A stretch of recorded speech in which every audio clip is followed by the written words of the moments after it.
or record? Okay, fine. Okay, Hare Krishna. होमज्ञानतिमिरन्दस्य ज्ञानाञ्जनाशलाख्यं चक्षुरुन्मिलितं येन तस्मै श्रीगुरवे नमः श्रीचैतन्यमनोभीष्टं स्थापितं येन भूतले स्वयं रूपः कदा मह्यं ददाति स्वपदान्तिकं वन्देऽहं श्रीगुरुं श्रीतपदकमलां श्रीगुरुवैष्णवांश्च श्रीरूपं साक्षातं सागरा रघुनाथान्वितं तं सजीवं साद्वैतं सावधूतं परिजनासहितं श्रीराधाकृष्णपादसहगणललित श्रीविशाखान्वितांश्च नमो विष्णुपादाय कृष्णपृष्ठाय भूतले श्रीमते भक्तिवेदांत स्वामिनि नामने नमस्ते सारस्वती देव्यै गौरवाणी प्रचारिणे निर्विशेष शून्यवादी पाश्चात्य देशतारिणे नमो महावदन्याय कृष्ण प्रेम प्रदायते कृष्णाय कृष्ण चैतन्य नामने गुरतुसे नमः। हे कृष्ण करुणा सिंधु दीनबंधु जगतपते गोपेशा गोपिका कांता राधा कांता नमोस्तुते तप्त कांचन गौरांगे राधे वृंदावनेश्वरी वृषभानुसुते देवी प्रणमामि हरिप्रिये वंशाकल्पतरुभ्यश्च कृपा सिन्धुभ्यः च पतितानां पावनेभ्यो वैष्णवेभ्यो नमो नमः। जय श्री कृष्ण चैतन्य प्रभु नित्यानंद श्री अद्वैत गदाधर श्रीवासादि गौर भक्तवृंद हरे कृष्णा कृष्ण कृष्ण हरे हरे हरे राम राम राम हरे हरे। नारायणं नमस्कृत्य नरं चैव नरोत्तमं देवीं सरस्वतीं व्यासं ततो जयमुदीरयेत् मुखं करोति वाचालं पङ्गुं लङ्घयेते गिरिं यत्कृपातमहं वन्दे श्रीगुरुं दिनतारणं परमानन्दमाधवं श्रीचैतन्य ईश्वरम्। जय जय श्री चैतन्य जय नित्यानंद जय द्वैत चंद्र जय गौर भक्तवृंदा। ओम नमो भगवते वासुदेवाय ओम नमो भगवते वासुदेवाय ओम नमो भगवते वासुदेवाय। हरे कृष्ణ। హరే కృష్ణ అందరికీ దండవత్ ప్రణామ్ స్వాగతం ఈరోజు సెషన్లోకి అందరికీ అన్నద ఏకాదశి శుభాకాంక్షలు. ఈరోజు హిస్ గ్రేస్ గోవర్ధన్ గిరివర్ దాస్ ప్రభు క్లాస్ తీసుకోవాల్సింది ప్రతి ఏకాదశికి ఆయనే కామన్ క్లాస్ తీసుకుంటారు. బట్ ఆయన ఆ, ఆరోగ్యం బాగాలేదు కాబట్టి నేను తీసుకుంటున్నాను క్లాస్.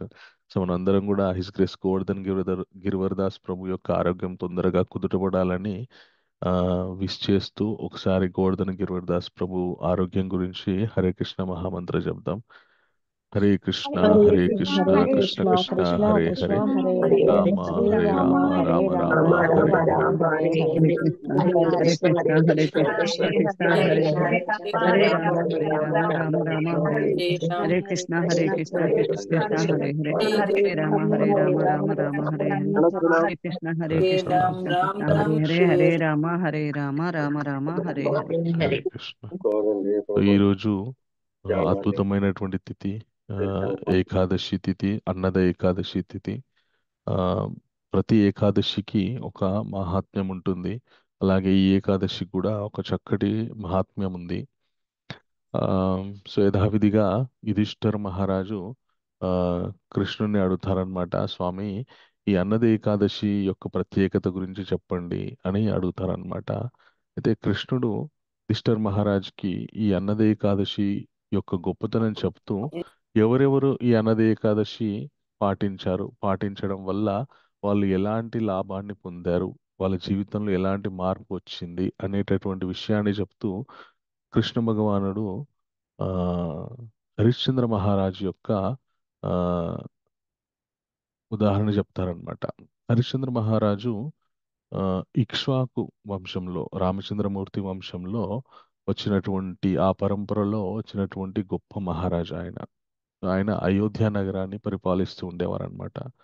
ఆయన ఎంత గొప్ప మహారాజు అంటే ఆయన జీవితంలో ఆయన కూడా ఏకపత్ని వ్రతం స్వీకరించారు. అలాగే ఆయన ఎప్పుడు కూడా ఆ, అబద్ధం ఆడుతూ ఉండేవారు కాదనమాట.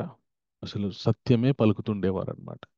సో అంత అదే అనే వ్రతం ఒక్కొక్క మహా ఆ, భక్తుడికి అలాగే గొప్ప వ్యక్తికి వాళ్ళకు ఓ వ్రతం ఉంటుంది. కొందరికి ఆ మేము ఆ, ఎవరు ఏదడిగినా ఇచ్చేస్తామనే వ్రతము, చాలా గొప్ప దాన ధర్మాలు చేస్తామనే వ్రతం, ఇట్లాగా చాలా వాళ్ళ అది వాళ్ళ యొక్క ఆ, నియమం అన్నమాట. ఈయనకి సత్యమే పలకాలనే నియమం ఉండేదన్నమాట. సో ఒకసారి ఏం జరిగిందంటే ఆ, ఇంద్ర సభ పెట్టారనమాట. సో ఇంద్ర సభ ఎందుకు జరుగుతుంది అంటే ఆ ఈ భూమి మీద ప్రజలు ధార్మికంగా బ్రతుకుతున్నారా లేదా, ధర్మాన్ని పాటిస్తున్నారా లేదా, ఒకవేళ పాటించకపోతే వాళ్ళు ధర్మాన్ని పాటించడానికి ఏ విధమైనటువంటి మనము చర్యలు తీసుకోవాలి మనుషులను ధర్మం వైపు మళ్ళించడానికి అని చెప్పేసి ఇలా చర్చించుకుంటూ ఉంటారనమాట. ఎట్లాగైతే మన రాజకీయ నాయకులు వర్షాకాల సమావేశాలని ఇట్లా అసెంబ్లీలో చర్చించుకుంటారో ఆ విధంగా, అంటే అంత వైలెంట్గా ఉండదనుకోండి, కొంచెం సైలెంట్గా వాళ్ళ ఇంద్ర సభ చేసుకుంటారనమాట. సో ఒకసారి ఈ బృహస్పతి ఈ అధ్యక్షతన ఇంద్రసభ జరుగుతుంటే చాలా విషయాల గురించి మాట్లాడుకుంటున్నారు. అయితే ఆ ఒక ప్రశ్న అడిగారనమాట. ఏమని అంటే, అసలుకి ఈ భూప్రపంచంలో ఎవరైనా మానవుడు ఆ అబద్ధం ఆడకుండా, అసత్యం ఆడకుండా ఎవరైనా ఉన్నారా ఇప్పుడు అని ప్రశ్న వచ్చిందన్నమాట. రాగానే వెంటనే వశిష్ఠ ముని ఆయన ఎందుకు లేరు, నా శిష్యుడు ఆ హరిశ్చంద్ర మహారాజు, ఆయన జీవితంలో ఎప్పుడు కూడా అబద్ధం ఆడడు, అసత్యం ఆడడు, ఆయన సత్యవాక్ పరిపాలన చేస్తూ ఉంటాడు అని అంటాడనమాట. అనగానే వెంటనే విశ్వామిత్ర మహర్షి లేస్తారనమాట. ఆయన లేచి, ఈ మానవులు పెద్దగా ఆ అంత సత్యనిష్ఠాపరులు గారు, వాళ్ళు ఏ చిన్న కష్టం వస్తే అబద్ధం ఆడేస్తారు. వాళ్ళ దగ్గర ఉన్నది ఇతరులకి చూపించుకుంటే మళ్ళీ ఏమన్నా ఆ, వాళ్ళకి దిష్టి తగులుతుందనో, లేదంటే వాళ్ళ వాళ్ళకి వాళ్ళ దగ్గర ఉన్నది ఏమైనా పోతుందని చిన్న చిన్న విషయాలు కూడా అబద్ధాలు ఆడుతూ ఉంటారు. కాబట్టి నేను నమ్మను అబద్ధాలు ఆడేవాళ్ళు, అసత్యం సత్యం పలికే వాళ్ళు, ప్రతినిత్యం సత్యం పలికే వాళ్ళు ఉన్నారంటే నేను నమ్మనని విశ్వామిత్ర మహర్షి అంటారన్నమాట. ఎందుకంటే విశ్వామిత్రుడికి వశిష్ఠుడికి ఒక విషయంలో ఆ, కొద్దిగా పడదన్నమాట. సో అలాగా ఈయన ఏదంటే దానికైనా వ్యతిరేకిస్తూ ఉంటారన్నమాట. లేదు నా శిష్యుడు, మీరు ఏమైనా చేయండి, ఆయన సత్యమే పలుకుతాడని చెప్తాడు వశిష్ఠ మహర్షి. చెప్పగానే ఈయన విశ్వామిత్రుడు ఏమంటాడంటే, మీ శిష్యుడు అంత గొప్ప సత్యవాక్ పరిపాలన చేస్తున్నారంటున్నారు కదా, నేను ఆయనకి చిన్న పరీక్ష పెడతాను, పెట్టగానే నా సత్యం ఆడేస్తాడు అంటాడనమాట. ఆ పరీక్ష తట్టుకోలేడు మీ శిష్యుడు అంటాడనమాట. అనగానే మీరు ఎన్నైనా పరీక్షలు పెట్టండి, నా శిష్యుడు మాత్రం ఆయన సత్యవాక్ పరిపాలన నుండి దిగడు, ఆయన సత్యాన్నే పలుకుతాడు అంటాడనమాట. సో ఇద్దరు మాట మాట పెరిగి ఇద్దరు ఒక ఏమంటారంటే ఛాలెంజ్ చేసుకుంటారనమాట. సరే ఇప్పుడు మీ శిష్యుడిని నేను అసత్యం ఆడిస్తాను, ఆడిస్తే ఏంటి అంటాడు. సరే నువ్వే చెప్పు, ఒకవేళ ఆయన అసత్యం ఆడితే ఏం చెయ్యాలి అని అంటే, ఆ ఫస్ట్ ఈయన విశ్వామిత్రుడు చెప్తానంట, ఒకవేళ కనుక మీ శిష్యుడు నేను పెట్టిన పరీక్షలకి నెగ్గి ఆయన అసత్యం ఆడకుండా ఉంటే గనక నాకున్నటువంటి తపశ్శక్తినంతా మీ శిష్యుడికి ధారపోసి నేను కూడా ఆయనకి దాసుడిని అయిపోతాను అంటాడనమాట. అనగానే ఆ, అని అలాగే మరి ఒకవేళ ఆయన అసత్యం ఆడితే మీరేం చేస్తారు వశిష్ఠముని అంటాడు. అనగానే వశిష్ఠముని ఏమంటాడంటే, ఆ, సరే అంత అవసరం లేదు, నువ్వు ఆయన దాసుడు అవ్వాల్సినటువంటి అవసరం లేదు. ఒకవేళ ఆయన సత్యం ఆడ సత్యం పలుకుతూనే ఉన్నాడు అనుకోండి మీ పరీక్షలకు నెగ్గి కూడా, అప్పుడు ఆయనకి సశరీరంతో ఆయనని ఆ స్వర్గలోకానికి వచ్చే అవకాశం ఇవ్వండి అంటాడనమాట. అనగానే సరే ఇస్తాను అంటాడనమాట. అప్పుడు వశిష్ఠముని ఏమంటాడంటే, ఒకవేళ గనక ఆయన అసత్యం ఆడితే ఆ, నేను నా తపశ్శక్తినంతా విశ్వామిత్ర మీకు ఇచ్చేసి మీకు నేను దాసుని అవుతానని చెప్తాడనమాట. ఇలాగా గొప్ప బ్రహ్మర్షుల మధ్యలో ఒక చిన్న ఛాలెంజ్ ఏర్పడుతుందన్నమాట ఈ హరిశ్చంద్ర మహారాజుని పరీక్షించడానికి. సో ఈరోజు ఏకాదశి, అలాగే ఆ ఆ ఏకాదశి పర్వదినం లో ఆ మహాత్మ్యంలో ఈ మహారాజు యొక్క పేరు వచ్చింది. ఆయన గురించి చాలా క్లుప్తంగా చెప్పారనమాట ఏకాదశి మహాత్మ్యంలో, ఆయన కూడా పాటించారని. కానీ ఆయన చాలా గొప్ప ఆ, భక్తుడు, అలాగే ఆ, ఎప్పుడు కూడా ధర్మ ధర్మంగా జీవించినటువంటి వ్యక్తి. సో అలాంటి వ్యక్తి యొక్క హిస్టరీ, చరిత్ర మనం కొద్దిగా తెలుసుకుంటే మనకు కూడా ప్రేరణ కలుగుతుందన్నమాట. ఎందుకంటే మనకి జీవితంలో చిన్న చిన్న కష్టాలకే మనం బాధపడిపోయి మళ్ళీ అధర్మాన్ని పాటిస్తుంటాం అన్నమాట. సో ఎవరైతే ధర్మంగా ఉంటారో వాళ్ళకి భగవంతుని యొక్క కృప చక్కగా దొరుకుతుందన్నమాట. దానికి ఉదాహరణ ఈ హరిశ్చంద్ర మహారాజు యొక్క జీవిత చరిత్ర. చాలా మంది విని ఉండవచ్చు, కానీ ఈరోజు సందర్భం వచ్చింది, పుణ్యతిథి కాబట్టి మళ్ళీ ఒకసారి ఆ మహాత్ముని యొక్క విశేష గుణగణాలని మనము గుర్తు చేసుకోవడం వల్ల మళ్ళీ మనకు ఒక ఇన్స్పిరేషన్ వస్తుందన్నమాట. ఓహో! అంత నిష్టగా ఉండాలా అని చెప్పేసి. అంత నిష్టగా ఉంటే భగవంతుని కృప అంత పుష్కలంగా దొరుకుతుందా మనకని ఒక ఇన్స్పిరేషన్ వస్తుందన్నమాట. అందు గురించని కొద్దిగా డీటెయిల్‌గా చెప్పడానికి ప్రయత్నం చేస్తున్నాను నేను. సరే అని ఆహ్, ఈ విశ్వామిత్ర మహర్షి హరిశ్చంద్ర మహారాజు పరిపాలిస్తున్నటువంటి అయోధ్య నగరానికి వెళ్తాడనమాట. వెళ్ళి ఆయనతోటి ఒక మాట చెప్తాడనమాట. ఏమని అంటే, మహారాజా, నేను ఒక గొప్ప యజ్ఞం చేయాలనుకుంటున్నాను. దానికి చాలా డబ్బు అవసరం ఉంది. మీరు సమకూర్చాల్సిందే అంటాడు. అనగానే హరిశ్చంద్ర మహారాజు, అయ్యా, మీరు అడిగినంత మీలాంటి వాళ్ళు నన్ను అడగడమే నా అదృష్టం. సో ఎంత కావాలో చెప్పండి, ఇస్తానంటాడనమాట. దానికి 10 కోట్ల బంగారు నాణేలు కావాలంటాడనమాట. అనగానే ఖచ్చితంగా వెంటనే నా కోశాగారం నుండి మీకు అంత డబ్బు ఇచ్చేస్తానంటే, విశ్వామిత్ర మహర్షి ఏం చెప్తాడంటే, దానికి ఇంకా సమయం ఉంది. నేను ఎప్పుడైతే అవసరమో అప్పుడు వచ్చి తీసుకుంటానని చెప్తాడనమాట. చెప్పిన తర్వాత చాలా కాలం గడిచిపోతుంది. గడిచిపోయిన తర్వాత ఏమైతుందంటే, అయోధ్య నగరం చుట్టుపక్కల ఉన్న అడవిలో చాలా చాలా మన మృగాలు, జంతువులు పెరిగిపోతాయి అన్నమాట. అయితే ఎప్పుడైతే అడవిలో జంతువులు పెరిగిపోతాయో వాటిని సంహరించి ప్రజలకి ప్రజలకి అవి ఇబ్బంది పెట్టకుండా వాటిని సంహరించి మళ్ళీ వాటి సంఖ్య తగ్గించడానికి మహారాజులు వేటకు వెళ్తూ ఉంటారన్నమాట. సో ఈ అయోధ్య నగరం చుట్టూ ఉన్న ప్రజలంతా వచ్చి మహారాజుకి కంప్లైంట్ చేస్తారు. సో మహారాజా, మహారాజా, మా అరణ్యంలో చాలా వన్యమృగాలు పెరిగిపోయినాయి.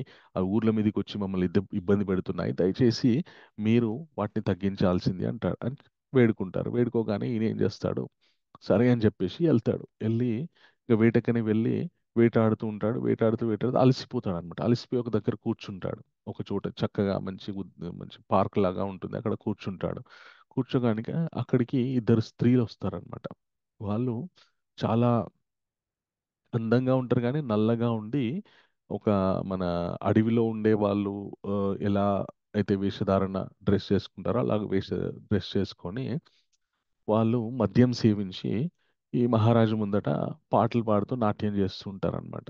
మహారాజు, ఆయనకి ఇష్టం ఉండదు కానీ ఏదో వాళ్ళు ఏదో నేను మహారాజుని కాబట్టి నన్ను సంతోష పెట్టడానికి వాళ్ళు ఏదో వాళ్ళ ప్రయత్నం చేస్తున్నారని వాళ్ళని ఎందుకు డిసప్పాయింట్ చేయడం, చిన్నబుచ్చడం అనేది ఈయన చూస్తుంటాడు. కొద్దిసేపు అయిన తర్వాత వాళ్ళు చక్కగా పాట పాడి నాట్యం అంతా అయిపోయిన తర్వాత మహారాజు దగ్గరికి వచ్చి, మహారాజా ఆ, అని ఆయన ఆశీర్వాదం తీసుకొని ఆ, తీసుకుంటారు. అప్పుడు వెంటనే మహారాజు, చాలా చక్కగా పాటలు పాడి డ్యాన్స్ చేశారమ్మా. సో మాలాంటి రాజులని మీరు సంతోషపెట్టడానికి ఇలా నాట్యం చేస్తుంటారు. సో మీ నాట్యం మాకు నచ్చితే అలాంటి రాజులు ఏదో ఒక కానుకలు ఇవ్వాలి. అదొక ఆనవాయితీ, అదొక ఆచారం. కాబట్టి మీకు ఏం కావాలో అడగండి, నేను ఇస్తాను. మీకు ఎలాంటి ఆభరణాలు కావాలో, స్త్రీలకు ఆభరణాలు అంటే ఇష్టం కాబట్టి మీకు ఎలాంటి ఆభరణాలు కావాలో అవి నేను మీకు ఇస్తాను. ఎన్ని కావాలంటే అన్ని ఆభరణాలు ఇస్తాను అంటాడనమాట. అనగానే వాళ్ళు ఏమంటారంటే, ఆ స్త్రీలకి అత్యంత ముఖ్యమైన ఆభరణం పతి కాబట్టి మీరు మమ్మల్ని పెళ్లి చేసుకోండి, మీరే మా ఆభరణం అయిపోతారంటారనమాట. అట్లా కాదమ్మా, నేను నేను మిమ్మల్ని పెళ్లి చేసుకుంటా అని చెప్పలేదు. నన్ను నేను ఇస్తా అని చెప్పలేదు. ఆభరణాలు ఇస్తా అన్న అంతే. మీరు ధరించే ఆభరణాలు ఇస్తా, అవి మాత్రం నేను ఇవ్వగలను. ఇట్లాంటి నన్ను పెళ్లి చేసుకోండి, పతికి మీరు ఆభరణం అంటే నేను స్పష్టంగా చెప్పాను, మీకు ఎన్ని కావాలో అని చెప్పాను. కాబట్టి మీరు ఆభరణాలు అడగండి, నేను అవి మాత్రం ఇస్తా అంటే, లేదు లేదు, మీరు అట్లా మాట తప్పుతున్నారు, మీరు స్త్రీకి ఆభరణం పతియే కాబట్టి మీరు మమ్మల్ని పెళ్లి చేసుకోవాలంటారు అనమాట. లేదు లేదు, నేను ఏకపత్ని వ్రతుణ్ణి, నేను పెళ్లి చేసుకోను అంటాడు. అనగానే అటుగా విశ్వామిత్ర మహర్షి వస్తాడనమాట. రాగానే వీళ్ళిద్దరు కూడా విశ్వామిత్ర మహర్షి యొక్క కూతుర్లు. ఆయన ఏమైంది అంటారంటే, ఏమైంది అంటే చెప్తారు వీళ్ళు ఇట్లా, మేము మహారాజుని నాట్యం గానం చేసి సంతోషపెట్టాము. ఆయన మాకు వరం ఇచ్చారు, ఏమైనా ఇస్తామని, ఆభరణాలు ఆభరణం ఇస్తామని చెప్పి వరం ఇచ్చారు. మేము మమ్మల్ని పెళ్లి చేసుకొని మీరే మాకు ఆభరణంగా ఉండండి. స్త్రీకి ప్రతి ఆభరణం కదా ఆ, అని చెప్పాము. కానీ ఆయన మాట తప్పి ఆయన పెళ్లి చేసుకోవట్లేదు అంటాడు. అంటారు వీళ్ళు. అనగానే ఆయన ఏమంటారంటే, విశ్వామిత్ర మహర్షి, మహారాజా, హరిశ్చంద్ర మహారాజా, వీళ్ళని మీరు పెళ్లి చేసుకోవాల్సింది అంటారు. అనగానే ఆయన ఏమంటాడు, అయ్యా, నాకు ఏకపత్ని వ్రతం ఉంది, దయచేసి మీరు నన్ను ఇలా ఇబ్బంది పెట్టకూడదు. నేను స్పష్టంగా వాళ్ళకి చెప్పాను ఆభరణాలు ఇస్తా అని. కానీ వాళ్ళు దాన్ని మార్చి నన్నే అడుగుతున్నారు, అది తప్పు కదా. నా వ్రతాన్ని నేను ఆ, భంగపరుచుకోలేను కదా అంటే, లేదు లేదు, మీరు వీళ్ళకి మరి దానికి సమానమైనటువంటి సరసమానమైనటువంటి ఇంకేదైనా ఇచ్చేయండి వీళ్ళకి అని అడుగుతాడనమాట. అడిగితే సరే విశ్వామిత్ర మహర్షి మీరు వాళ్ళు మీ కూతుర్లు కదా మీరే అడగండి ఏం కావాలో చెప్పండి ఇచ్చేస్తాను అంటాడు. అనగానే సరే నీ రాజ్యం మొత్తం ఇచ్చే అంటాడు. అనగానే సరే అని ఇంకొక మాట ఇంకొక అసలు ఆలోచించకుండా తన రాజ్యం మొత్తం విశ్వామిత్ర మహర్షికి మహర్షి మీ అంత గొప్పవారు నా రాజ్యం స్వీకరిస్తున్నారంటే నా అదృష్టం కాబట్టి నా రాజ్యం మీకు ఇచ్చేస్తున్నాను ఇప్పటి నుండి నేను కాదు రాజుని అయోధ్య నగరానికి మీరే రాజు అని చెప్పేసి చెప్తాడు. చెప్పగానే మరునాటి తెల్లవారుజామున విశ్వామిత్రుడు తన శిష్యులతో వచ్చి ఆ రాజు ద్వారా రాజ్యం మొత్తం దానంగా స్వీకరించేస్తాడు. ఆయన పాదాలను కడిగి ఆయన నెత్తి మీద నీళ్లు చల్లుకుంటాడు హరిశ్చంద్ర మహారాజు. చల్లుకుని మహర్షి ఇప్పటి నుండి మీరే పరిపాలించండి మీరే రాజు నేను మీ సేవకుడిని అంటాడు. అనగానే వెంటనే వాళ్ళ శిష్యుల్లో నక్షత్రక అని ఒక ఆయన ఉంటారనమాట. ఆయన ఏమంటారంటే మహారాజా మీరు రాజ్యం ఇచ్చారు కానీ మీ రాజ్యంలో ఉన్నటువంటి అన్ని సంపదలు మాయే కాబట్టి మీ ఒంటి మీద ఉన్నటువంటి విలువైన ఆభరణాలు బట్టలు కూడా మావే. సో మీరు మా రాజ్యం ఇచ్చి మా గురుగారికి మీరు రాజ్యం ఇచ్చారు కాబట్టి మీరు ఈ రాజ్యంలో ఉండకూడదు. ఎందుకంటే ఒక రాజ్యంలో ఇద్దరు రాజులు ఎలా ఉంటారు? తప్పు కదా. కాబట్టి మీరు అరణ్యాలకు వెళ్ళిపోవాలి అంటాడు. అనగానే సరే అని చెప్పేసి వీళ్ళు విలువైన ఆభరణాలన్నీ తీసి విశ్వామిత్ర మహర్షికి ఇచ్చేసి వాళ్ళు అడవిలోకి వెళ్ళడానికి నారచీరలు అవన్నీ ధరించేస్తారనమాట. వాళ్ళ భార్య, కొడుకు, అలాగే ఈ హరిశ్చంద్ర మహారాజ్. సో ధరించి వాళ్ళు అడవిలోకి వెళ్ళడానికి బయలుదేరుతుంటారు. బయలుదేరుతుంటే ఆ అయోధ్య ప్రజలందరూ కూడా వీళ్ళని అనుసరిస్తారన్నమాట. మహారాజా మీరింత గొప్పగా మమ్మల్ని పరిపాలించారు. అసలు ఒక తండ్రి పిల్లల్ని ఎలా పరిపాలిస్తారో అలా పరిపాలించారు. మీరు లేకుండా మేము ఈ రాజ్యంలో ఎలా ఉండాలి? మేము ఉండలేము. ఈయన చాలా కోపిష్టి. ఈయన ఎప్పుడు ఎవరిని శపిస్తాడో తెలియదు. ఈయన పరిపాలన మాకు ఉండడం ఇష్టం లేదు కాబట్టి మీరు ఎక్కడ ఉంటే అక్కడికి మేము వచ్చేస్తాం. ఏదో మీరు ఏది తింటే అది మేము కూడా తింటాం. మిమ్మల్ని ఇబ్బంది పెట్టామని చెప్పేసి ఆ ప్రజలంతా అంటారు. అనగానే విశ్వామిత్ర మహర్షి కోపం వస్తుంది. ఆయన ఏమంటే ఏం రాజా ఏమనుకుంటున్నావు రాజ్యం ఇచ్చిస్తా అని చెప్పి ఇట్లా మోసం చేస్తావు నన్ను కా ఉండి ఈ మిద్దెలు మేడలు నేనేం చేసుకోవాలి ప్రజలు లేని ఈ మిద్దెలు మేడలు నేనేం చేసుకోవాలి నేనేం పరిపాలించాలి ఎవరి పరిపాలించాలి ఇట్లా మీరు మోసం చేయడం మంచిది కాదా అనగానే హరిశ్చంద్ర మహారాజు ప్రజలందరినీ వేడుకుంటాడనమాట. దయచేసి నన్ను ఇబ్బంది పెట్టకండి నేను ఈ రాజ్యం మొత్తాన్ని ఆయనకి దానం ఇచ్చేశాను కాబట్టి ఇప్పటి నుండి మీ మహారాజు ఆయనే ఆయన చక్కగా పరిపాలిస్తాడు. ఆయన ఆ బ్రహ్మర్షి వశిష్ఠుల వారితో సమానమైనటువంటి గొప్ప తపస్వి ఆయన.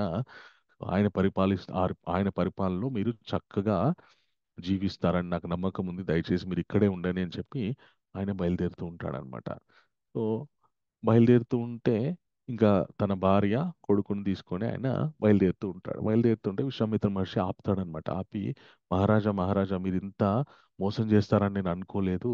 మీరు ఇంత మాట తప్పుతారని నేను అనుకోలేదు. అబద్ధం ఆడతారని నేను అనుకోలేదు అని అంటాడు. అనగానే నేనేం అబద్ధం ఆడాను నేనేం మాటను తప్పానంటే ఆయన చెప్తారనమాట. మహారాజా నువ్వు నాకు ఒక గొప్ప యజ్ఞం చేసుకోవడానికి 10 కోట్ల నాణాలు బంగారు నాణాలు ఇస్తా అని చెప్పారు కదా అవి ఇవ్వకుండానే మీరు వెళ్ళిపోతున్నారు అంటే అప్పుడు ఆయన హరిశ్చంద్ర మహారాజు ఆశ్చర్యపోతాడు అనమాట. అయ్యా నా దగ్గర ఉన్నదంతా మీకు ఇచ్చేసాను కదా కానీ నా దగ్గర ఏముంది ఇవ్వడానికి అంటే నాకు అదంతా అనవసరం మీరు నాకు మాట ఇస్తా అన్నారు. ఆ, సో మీరు అది ముందే చూసుకోవాల్సింది రాజ్యాన్ని ఇచ్చే ముందే ఆ, మీరు అది చూసుకొని ఆ, నాకు ఆ డబ్బు ఇవ్వాల్సింది అంటాడనమాట. సరే ఆ, ఒకవేళ ఇవ్వలేకపోతే చెప్పండి నేను ఇవ్వను నా వల్ల కాదు.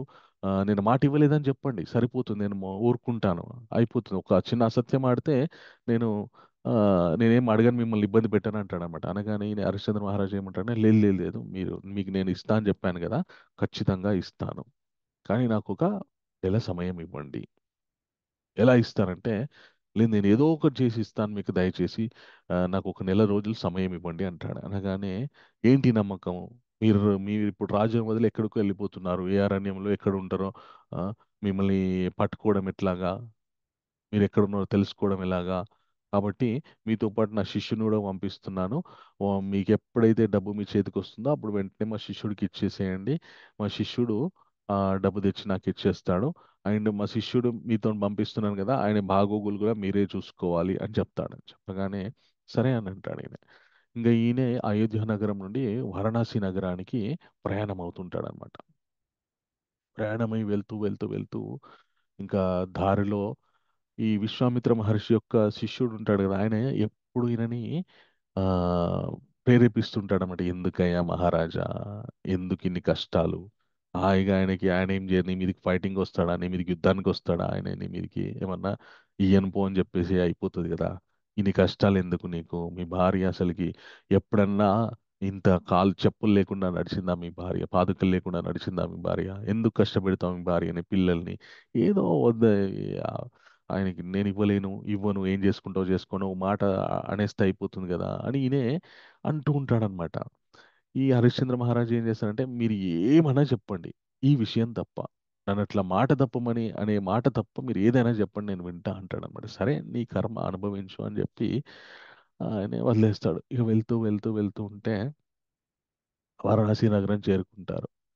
ఇంకా అంత మన అయోధ్య నుండి వారణాసి నగరం చేరుకోవడానికి అప్పుడంటే కాలినడక కాబట్టి చాలా రోజులు పడుతుంది. ఆల్మోస్ట్ ఇంకా ఒక నెల అయిపోవడానికి వస్తే ఇంకా 2 రోజులేమో ఉంటుందన్నమాట. అప్పుడు ఆయన వాళ్ళ శిష్యుడు అడుగుతాడు, ఇంకా 2 రోజులు ఉంది, 2 రోజులలో నువ్వు 10 కోట్ల బంగారు నాణాలు ఎట్లా సంపాదిస్తావు? ఆ?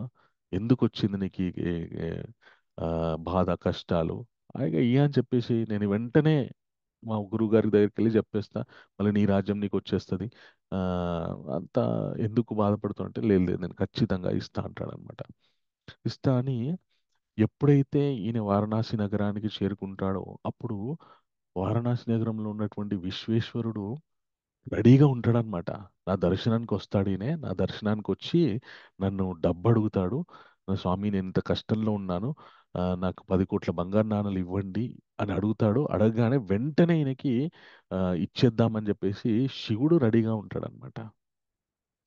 అయితే ఈయన విశ్వేశ్వరుడు దర్శనానికి వెళ్ళి భగవంతుని ఏమని కోరుకుంటాడంటే, స్వామి నేను ఇన్ని కష్టాల్లో ఉన్నా కూడా నేను అసత్యం ఆడకుండా ఉండేటటువంటి గొప్ప నిష్టని నాకు ఇవ్వండి.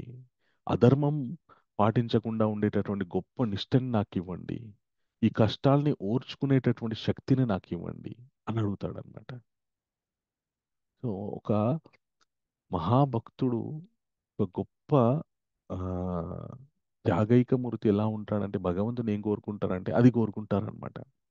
సో నాకు డబ్బు ఇవ్వండి, అది ఇవ్వండి, ఇది ఇవ్వండి అని కోరుకునే కంటే కూడా, ఆయన కోరుకుంటే కనుక వెంటనే డబ్బు వచ్చేసేది ఆయనకి. కానీ ఆయన అది కోరుకోలేదు.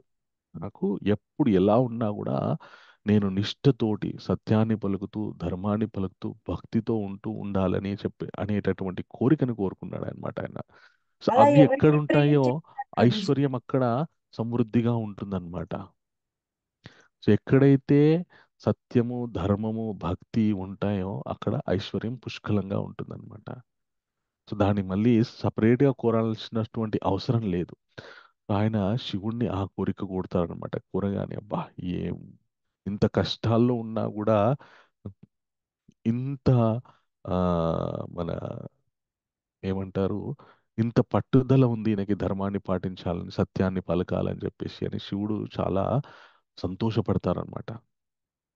పడ్డ తర్వాత ఇంక ఈయనతో పాటు ఉన్నటువంటి విశ్వామిత్ర మహర్షి యొక్క శిష్యుడు ఆయన అడుగుతుంటాడు, ఎప్పుడు ఇస్తావు డబ్బులు, టైం అయిపోతుంది, నెల రోజులు అయిపోతుంది, ఎప్పుడు ఇస్తావు, ఎప్పుడు ఇస్తావు అని అంటుంటాడు అనమాట. అంటుంటే అప్పుడు ఈ హరిశ్చంద్ర మహారాజు వాళ్ళ భార్య, ఆమె పేరు చంద్రమతి దేవి. ఆవిడ ఎవరి కూతురు అంటే శిబి మహారాజు యొక్క కూతురు అనమాట ఆవిడ. ఆమె పేరు శైబ్య. ఆ ఆవిడ శైబ్య అని కూడా పిలుస్తుంటారు అనమాట, శిబి మహారాజు యొక్క కూతురు కాబట్టి. శిబి మహారాజు ఎంత గొప్ప దాన తత్పరుడో మనందరికీ తెలుసు. తన శరీరాన్నే దానంగా ఇచ్చేశాడు ఒక పావురాన్ని కాపాడడానికి. సంత గొప్ప త్యాగమూర్తి యొక్క కూతురు ఈవిడ చంద్రమతి దేవి. ఆవిడ ఏమంటుందంటే, స్వామి, భర్త నిర్వర్తించాల్సినటువంటి ధర్మాల్లో భార్యకు కూడా ఒక భాగం ఉంటుంది కదా. కాబట్టి మీరు కనుక ఈ 2 రోజుల్లో వాళ్ళకి ఇవ్వాల్సినటువంటి డబ్బులు ఇవ్వకపోతే మీరు మీరు మాట తప్పిన వారు అవుతారు. మీరు మాట తప్పడం నాకు ఇష్టం లేదు. కాబట్టి మీరు ఒక పని చేయండి దయచేసి, నన్ను అమ్మేసేయండి ఎవరికన్నా దాసిగా. అమ్మేసిన తర్వాత వచ్చినటువంటి డబ్బుని వాళ్ళకి చెల్లించండి అని చెప్తుంది అనమాట. చెప్పగానే ఈయన చాలా గుండె తరుక్కపోతుంది. ఎంత సుకుమారంగా నిన్ను అంతఃపురంలో చూసుకున్నాను నేను. అలాంటిది నువ్వు నన్ను ఎలా అమ్మమంటున్నావు నిన్ను? నాకు మనసు రావట్లేదు. నేను అంత పాపకర్మ నేను ఎలా చేయాలంటే, దయచేసి స్వామి ఇది పాపకర్మ కాదు. మీ మిమ్మల్ని మాట మీద నిలబెట్టడానికి నేను సహకరిస్తున్నా అని అనుకోండి. అలా పాపం అని అనుకోకు. ఎందుకంటే భర్త అధర్మంగా ఉండకుండా, భర్త అధర్మపరుడు కాకుండా ఉండేటటువంటి, కాపాడుకునేటటువంటి అవకాశాన్ని నాకు ఇవ్వండి దయచేసి. ఆ విధంగా మీరు ఆలోచించండి అని ఈవిడ హరిశ్చంద్ర మహారాజును కోరుకుంటుందన్నమాట.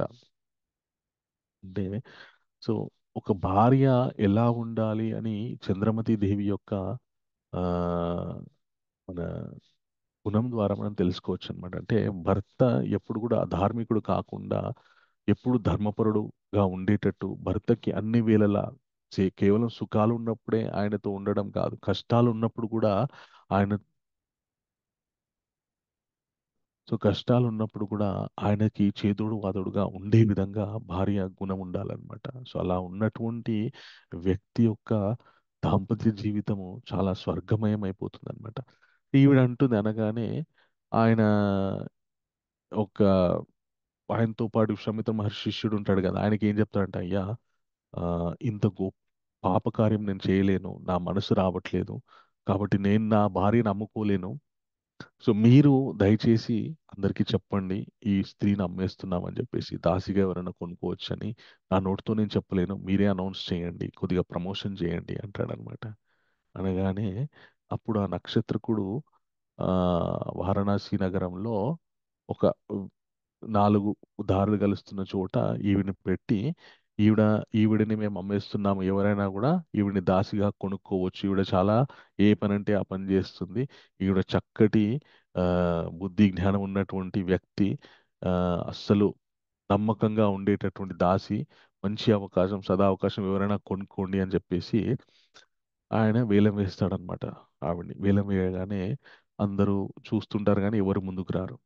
అయితే ఒక కౌశికుడు అనే బ్రాహ్మణుడు వస్తాడనమాట. ఆయన వచ్చేసి, ఆయన, నేను తీసుకుంటాను ఈ అమ్మాయిని, నేను కొనుక్కుంటాను ఈ అమ్మాయిని, మా ఆవిడ కొద్దిగా వయసు మళ్ళింది, ఆవిడకి సేవ చేయడానికి ఒక దాసి కావాలి, నాకు ఒక దాసి కోసం చూస్తున్నాను, కాబట్టి ఈ దాసిని నాకు అమ్మేయండి అంటాడనమాట. అనగానే సరే, ఎంత డబ్బు చెల్లించాలి అంటే 10 కోట్ల బంగారు నాణేలు అని చెప్తారు. చెప్పగానే ఆయన "ఆ, అంతే కదా" అని చెప్పేసి ఆయన ఇచ్చేస్తాడనమాట. ఇచ్చేసి ఆవిడ్ని తీసుకెళ్తూ ఉంటాడు.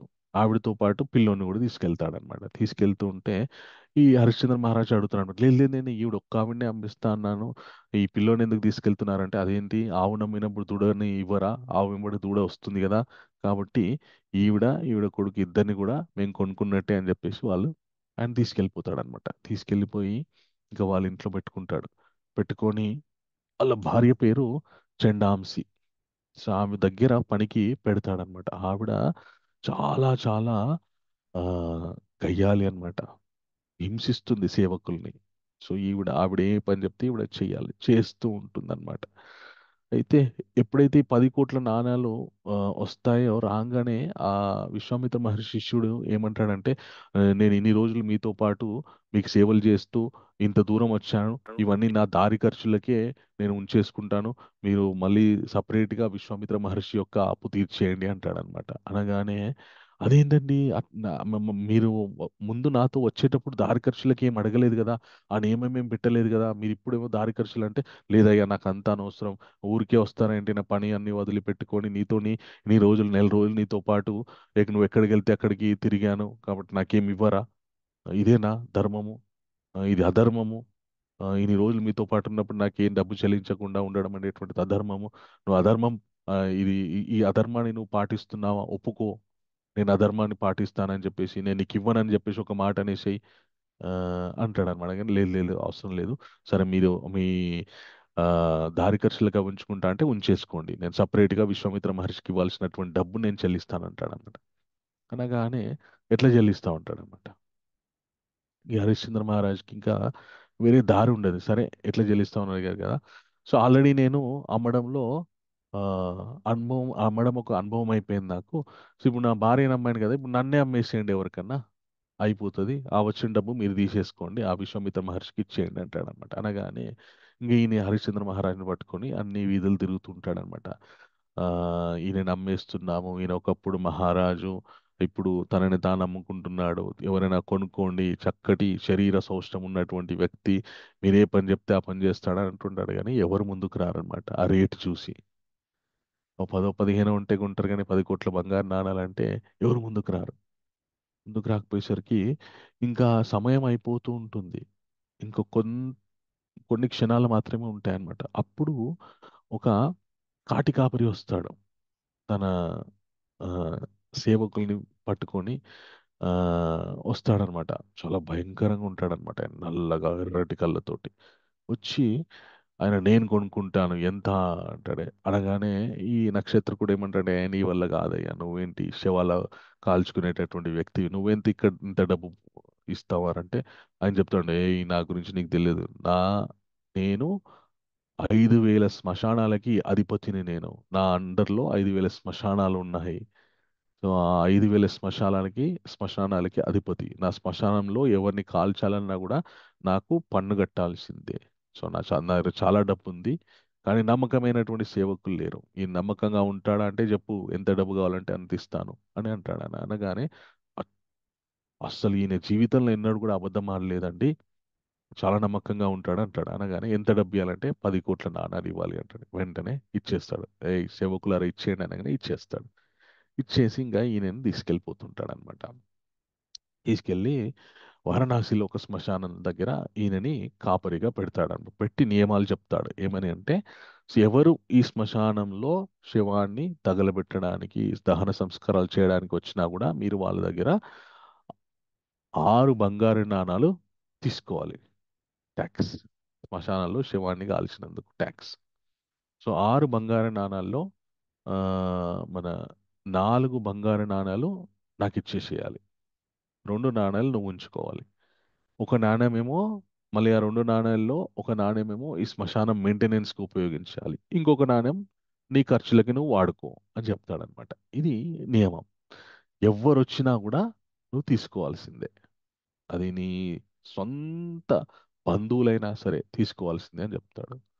చెప్పగానే సరే అండి అని చెప్పేసి ఇంకా ఆయన ఆ, ఇక రోజు శవాల్ని కాలుస్తూ ఉంటాడు. ఆ నాణ్యాలు శవాలు కాల్చడానికి వచ్చినప్పుడు ఆ నాణ్యాలన్నీ తీసుకుంటూ ఉంటాడు. అందరికీ ఇస్తుంటాడు అనమాట. ఇస్తూ ఉంటే ఒకరోజు ఏం జరుగుతుందంటే ఈయన కష్టాల్ని చూసి ఆ, గౌతమ మునికి చాలా ఆ, గుండె తరుక్కుపోతుంది అనమాట. చాలా జాలేస్తుంది. అరే ఎంత గొప్ప మహారాజు, సత్యవాక్ పరిపాలన మీద నిష్ఠతోటి ఈయన ఇంత తన జీవితంలో మొత్తం కోల్పోయాడు. ఈయన కేవలం సత్యవాక్ పరిపాలన మీద నిల్చోవడానికి. సో ఇంత గొప్ప మహారాజుకి ఏదో ఒక సహాయం చేయాలని చెప్పేసి గౌతముని ఆయన దగ్గరికి వెళ్తాడు. వెళ్ళగానే ఈయన చక్కగా ఆయనకి ఆశీర్వాదం తీసుకొని ఆయన్నేం మళ్ళీ ఈయన అడగలేదు, పోయి నా డబ్బు నేను ఇన్ని కష్టాలు పడుతున్నానండి, నాకు మళ్ళీ నా డబ్బు వచ్చేటట్టు ఏదైనా ఒక ఉపాయం చెప్పండి, నన్ను ఏం చేయండి అని అడగలేదు. ఆయనను కూడా మళ్ళీ మహర్షి నన్ను మీరు నేను ప్రతినిత్యం సత్యవాక్ పరిపాలన అలాగే ధర్మానుష్ఠానం చేస్తూ ఉండేటట్టు దీవించండి అని కోరుకుంటాడు. కోరుకోగానే గౌతముని చాలా ఆ, ఆశ్చర్యపోయి, నీ అంత గొప్ప వ్యక్తిని నా జీవితంలో చూడలేదయ్యా. సో ఖచ్చితంగా నువ్వు ప్రతినిత్యం సత్యవాక్ పరిపాలన చేస్తూ ధర్మనిష్ఠతో ఉండే విధంగా నేను నిన్ను ఆశీర్వదిస్తున్నాను. అయితే నేను ఒక ఆ, వ్రతం చెప్తాను నీకు, ఆ వ్రతం చేయడం వల్ల నీ నువ్వు ఎప్పుడు ప్రతినిత్యం కూడా నువ్వు కోరుకున్న విధంగా ఉంటావు అని చెప్పి చెప్తాడన్నమాట. చెప్పగానే అడుగుతాడు ఏం వ్రతం అంటే, ఇప్పుడు ఆ, ఈ అన్నద ఏకాదశి వస్తుంది దగ్గరలో. సో ఆ అన్నద ఏకాదశి వ్రతాన్ని నువ్వు చక్కగా పాటించు. ఆ రోజు ఆ, ధాన్యం స్వీకరించకు, మొత్తం ఉపవాసం ఉండి అలాగే సాధ్యమైనంత హరినామ స్మరణ చేస్తూ నువ్వు ఈ అన్నద ఏకాదశిని పాటించు. పాటించినంత మాత్రం చేత నీకు ఆ శక్తి వస్తుంది అని చెప్తాడనమాట. చెప్పగానే హరిశ్చంద్ర మహారాజు ఆ అన్నద ఏకాదశి వ్రతాన్ని ఆయన ఆ, పాటిస్తాడు.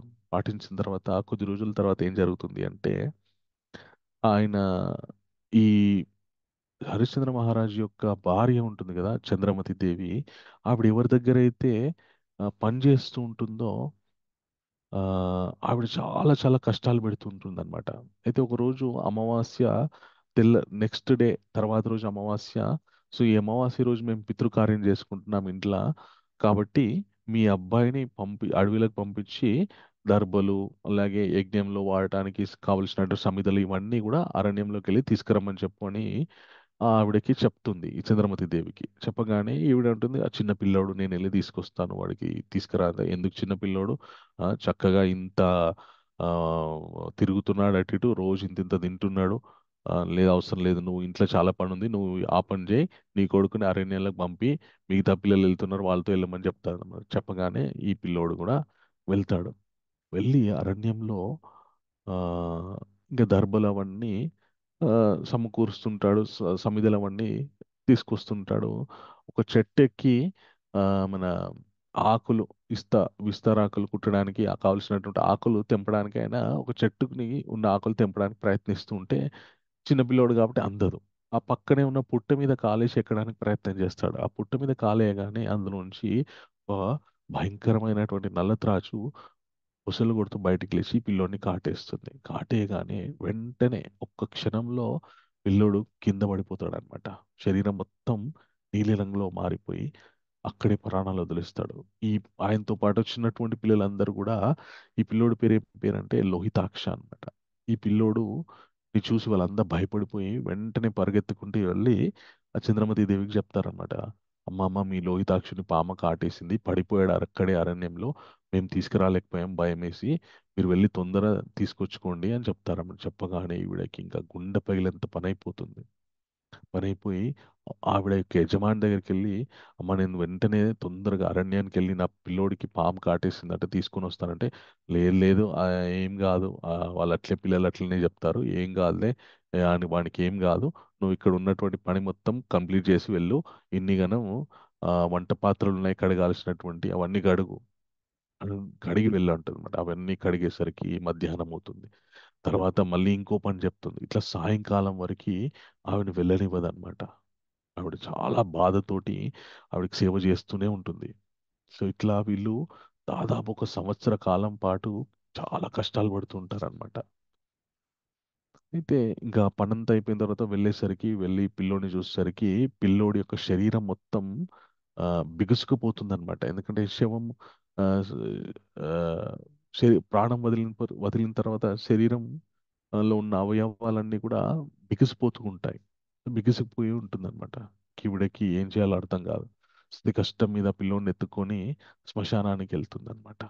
శ్మశానానికి వెళ్ళి ఇంకా అక్కడ ఒక చితి పేర్చి ఉంటుంది. ఆ చితి మీద పడుకోబెట్టి కొన్ని కట్టెలు పెట్టి కాలుద్దామని చెప్పేసి కాలుస్తూ ఉంటే ఆ అక్కడ ఉన్నటువంటి హరిశ్చంద్ర మహారాజ్ చూస్తాడు. చూసి, ఏ అమ్మ ఎవరు మీరు? అనుమతి లేకుండా ఇట్లాగా దహన సంస్కారాలు చేస్తున్నారు. ఇక్కడ దహన సంస్కారాలు చేయాలంటే ఇక్కడ పన్ను కట్టాల్సిందే, 6 నాణాలు ఇవ్వాల్సిందే అంటాడనమాట. అనగానే ఆవిడ వేడుకుంటుంది అనమాట.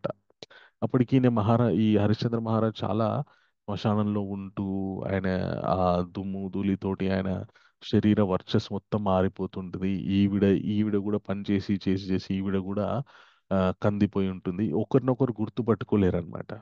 అంత ఆ విధంగా మారిపోయి ఉంటారన్నమాట కష్టాలు పడి పడి. ఆవిడ ఉంటుంది, అయ్యా నన్ను క్షమించండి దయచేసి, ఆ, నా దగ్గర అంత డబ్బు లేదు. ఆ, ఆ, నేను ఒక దాసిని. నేను కేవలం నాకు ఎంతో కొంత అన్నం పెడితే తినేసి ఏ పని కావాలో అది చేసే దాసిని. నా దగ్గర అంత డబ్బు లేదు, నేను ఇచ్చుకోలేను. దయచేసి నాకు అనుమతి ఇవ్వండి నా పిల్లోడి యొక్క దహన సంస్కారాలు చేయడానికి అని అడుగుతుందన్నమాట. లేదు ఏమైనా సరే అమ్మ, నేను ఆ, ఖచ్చితంగా ఇక్కడ పన్ను కట్టాల్సిందే. ఎందుకంటే ఇది నా శ్మశానం కాదు. నేను ఒక ఆయన దగ్గర నువ్వు ఎలాగైతే పని చేస్తున్నావు ఒకరి దగ్గర, నేను ఒకరి దగ్గర పని చేస్తున్నాను. నా యజమానికి నేను ఆ పన్ను ఇవ్వాల్సిందే.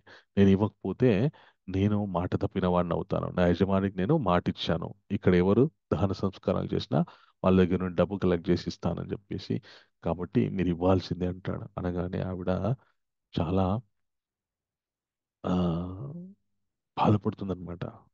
బాధపడి ఆ, దయచేసి నా దగ్గర డబ్బు లేదండి అనుమతించండి అని అంటుంటే ఈయన ఏమంటాడంటే, అదేందమ్మా డబ్బు లేదంటావు, నీ మెడలో అంత చక్కటి మంగళసూత్రం ఉంది కదా, అది ఇచ్చేయచ్చు కదా, దాన్ని ఎవరికైనా అమ్మేసి డబ్బు తీసుకురావచ్చు కదా అని అంటాడనమాట. అనగానే ఆవిడ ఆశ్చర్యపోతుంది. ఆ, ఆవిడ ఎంత పతివ్రత అంటే ఆవిడ మెడలో ఉన్నటువంటి మంగళసూత్రం కేవలము త్రిమూర్తులకి, అలాగే త్రిమూర్తుల యొక్క భార్యలకి అండ్ ఈయన భర్తకి మాత్రమే కనిపిస్తుంది. సో ఆవిడ ఆశ్చర్యపోతుంది. ఇదేంటి నా మంగళసూత్రాన్ని మీరు దర్శనం చేసుకున్నారంటే మీరు హరిశ్చంద్ర మహారాజా అని అడుగుతుందన్నమాట. అనగానే అవును నేను హరిశ్చంద్ర మహారాజా అంటే అప్పుడు ఆమె ఇంకా బాధపడి దుఃఖిస్తుంది అనమాట. దుఃఖించి అయ్యా నేను మీ భార్యనండి చంద్రమతి, వీడు మన కుమారుడు లోహితాక్ష, వీడిని పాము కాటేసి చనిపోయాడు వీడు ఆ, అని చెప్పగానే ఆయన చాలా బాధపడతాడు, ఏడుస్తాడనమాట. ఇక ఏడ్చినా కూడా ఆయన మనం ఎవరమైనా సరే, నువ్వు నా భార్యమైనా సరే, వీడికి ఖచ్చితంగా ఇక్కడ దహన సంస్కారాలు చేయాలంటే పన్ను కట్టాల్సిందే. నువ్వు వెంటనే వెళ్ళి ఈ మంగళసూత్రాన్ని ఎవరికైనా ఇచ్చేసి అమ్మేసి నువ్వు డబ్బు తీసుకురా అంటాడు అనమాట. ఈవిడ ఏం చేస్తుందంటే ఆ మంగళసూత్రాన్ని ఎవరికైనా అమ్ముదామని చెప్పేసి వెళ్తుంది. వెళ్ళి వచ్చేంత వరకు మన పిల్లోని నేను కాపాడుతుంటాను అని ఈయన చెప్తాడు. ఆవిడ వెళ్తుంది. వెళ్ళగానే ఎలాగైనా ఆ వీళ్ళని అసత్యం ఆడించాలని చెప్పేసి విశ్వామిత్ర మహర్షి ఏం చేస్తాడంటే ఒక మాయా స్త్రీని సృష్టిస్తాడనమాట. చంద్రమతి దేవిలాగా ఉండేటటువంటి ఒక స్త్రీని సృష్టించి ఆవిడ్ని అంతఃపురంలోకి, ఆ కాశీ రాజ్యాన్ని పరిపాలిస్తున్నటువంటి రాజు యొక్క అంతఃపురంలోకి పంపించి ఆ రాజు యొక్క కుమారుణ్ణి ఆ, దొంగలించి దొంగలించిపిస్తాడనమాట ఆవిడతోటి. ఆవిడ తీసుకొస్తుంది. అలాగే ఆ తీసుకొస్తున్న క్రమంలో ఆ పిల్లోడు చనిపోతాడనమాట భయానికి. అయితే ఎక్కడైతే ఈ నిజమైనటువంటి చంద్రమతి దేవి ఉందో అక్కడికి తెచ్చి ఆ పిల్లోని వదిలిపెట్టేసి ఆవిడ మాయమైపోతుంది.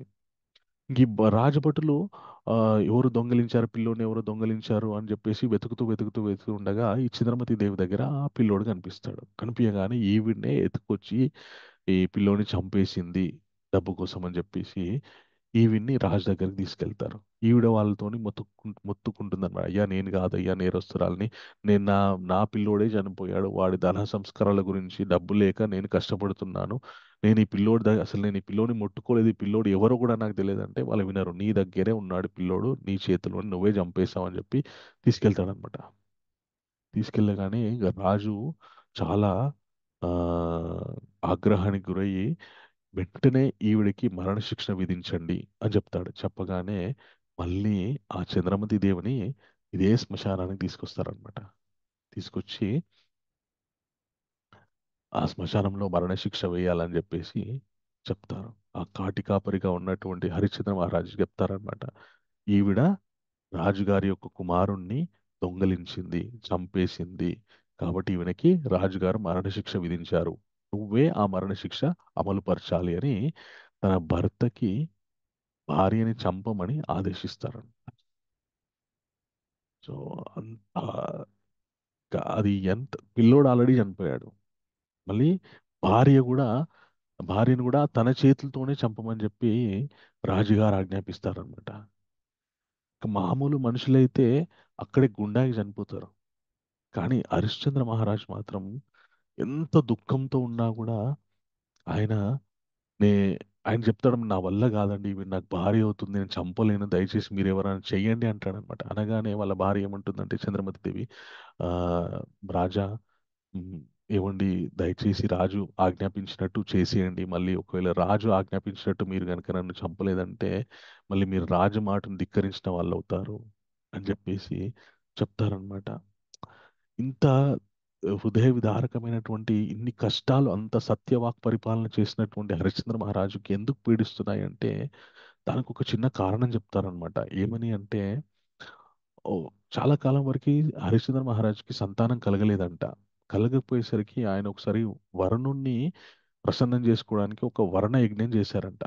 చేసిన తర్వాత వరుణుడు ప్రసన్నమైన తర్వాత నాకు సంతానం కావాలి అని చెప్పి కోరుకున్నాడంట.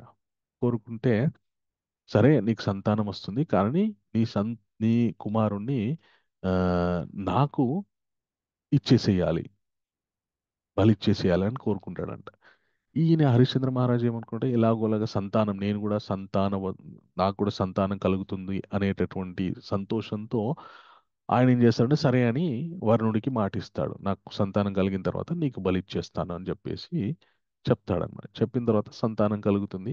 ఇంకా పిల్లోడు పుడతాడు. పుడుతుంటే వరుణుడు వచ్చి అడుగుతాడు అనమాట, ఏమైంది నాకు ఇస్తా అన్నటువంటి బలి అంటే ఈ మన హరిశ్చంద్ర మహారాజ్ ఏమంటాడంట, ఇంకో ఇప్పుడే చిన్న పిల్లోడు నవజాత శిశువు, ఆ, ఇతన్ని బలి ఇవ్వడం మంచిది కాదు, కొద్దిగా పెద్దగా పెరగని ఇవ్వండి అని ఇట్లా ఒక రెండు మూడు సార్లు ఇవ్వను అని చెప్పడు కానీ డిలే చేస్తుంటాడు అనమాట. ఇస్తాను, కొద్ది కొద్ది కాలం ఆగండి అని చెప్పేసి. సో అందు గురించి ఈయనకి ఇన్ని కష్టాలు వచ్చాయి, ఇన్ని కష్టాలు అనుభవించాల్సి వచ్చింది అని చెప్పి చెప్తారంట. ఆయన అసత్యం ఆడలేదు, కానీ ఇస్తా అన్నటువంటి దానాన్ని అలా డిలే చేయడం వల్ల ఆ కర్మని ఈ విధంగా ఈయన అనుభవించాల్సినటువంటి పరిస్థితి ఏర్పడింది అని చెప్తారనమాట. అయితే అప్పుడు ఇంకా హరిశ్చంద్ర మహారాజ్ దగ్గర వేరే గత్యంతరం లేదు, భార్యని చంపడం తప్ప.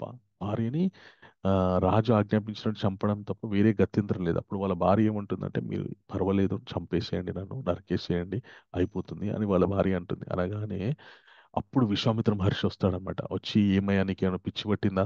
సొంత భార్యని, నీ భార్యను నువ్వు ఎట్లా చంపుకుంటావయ్యా?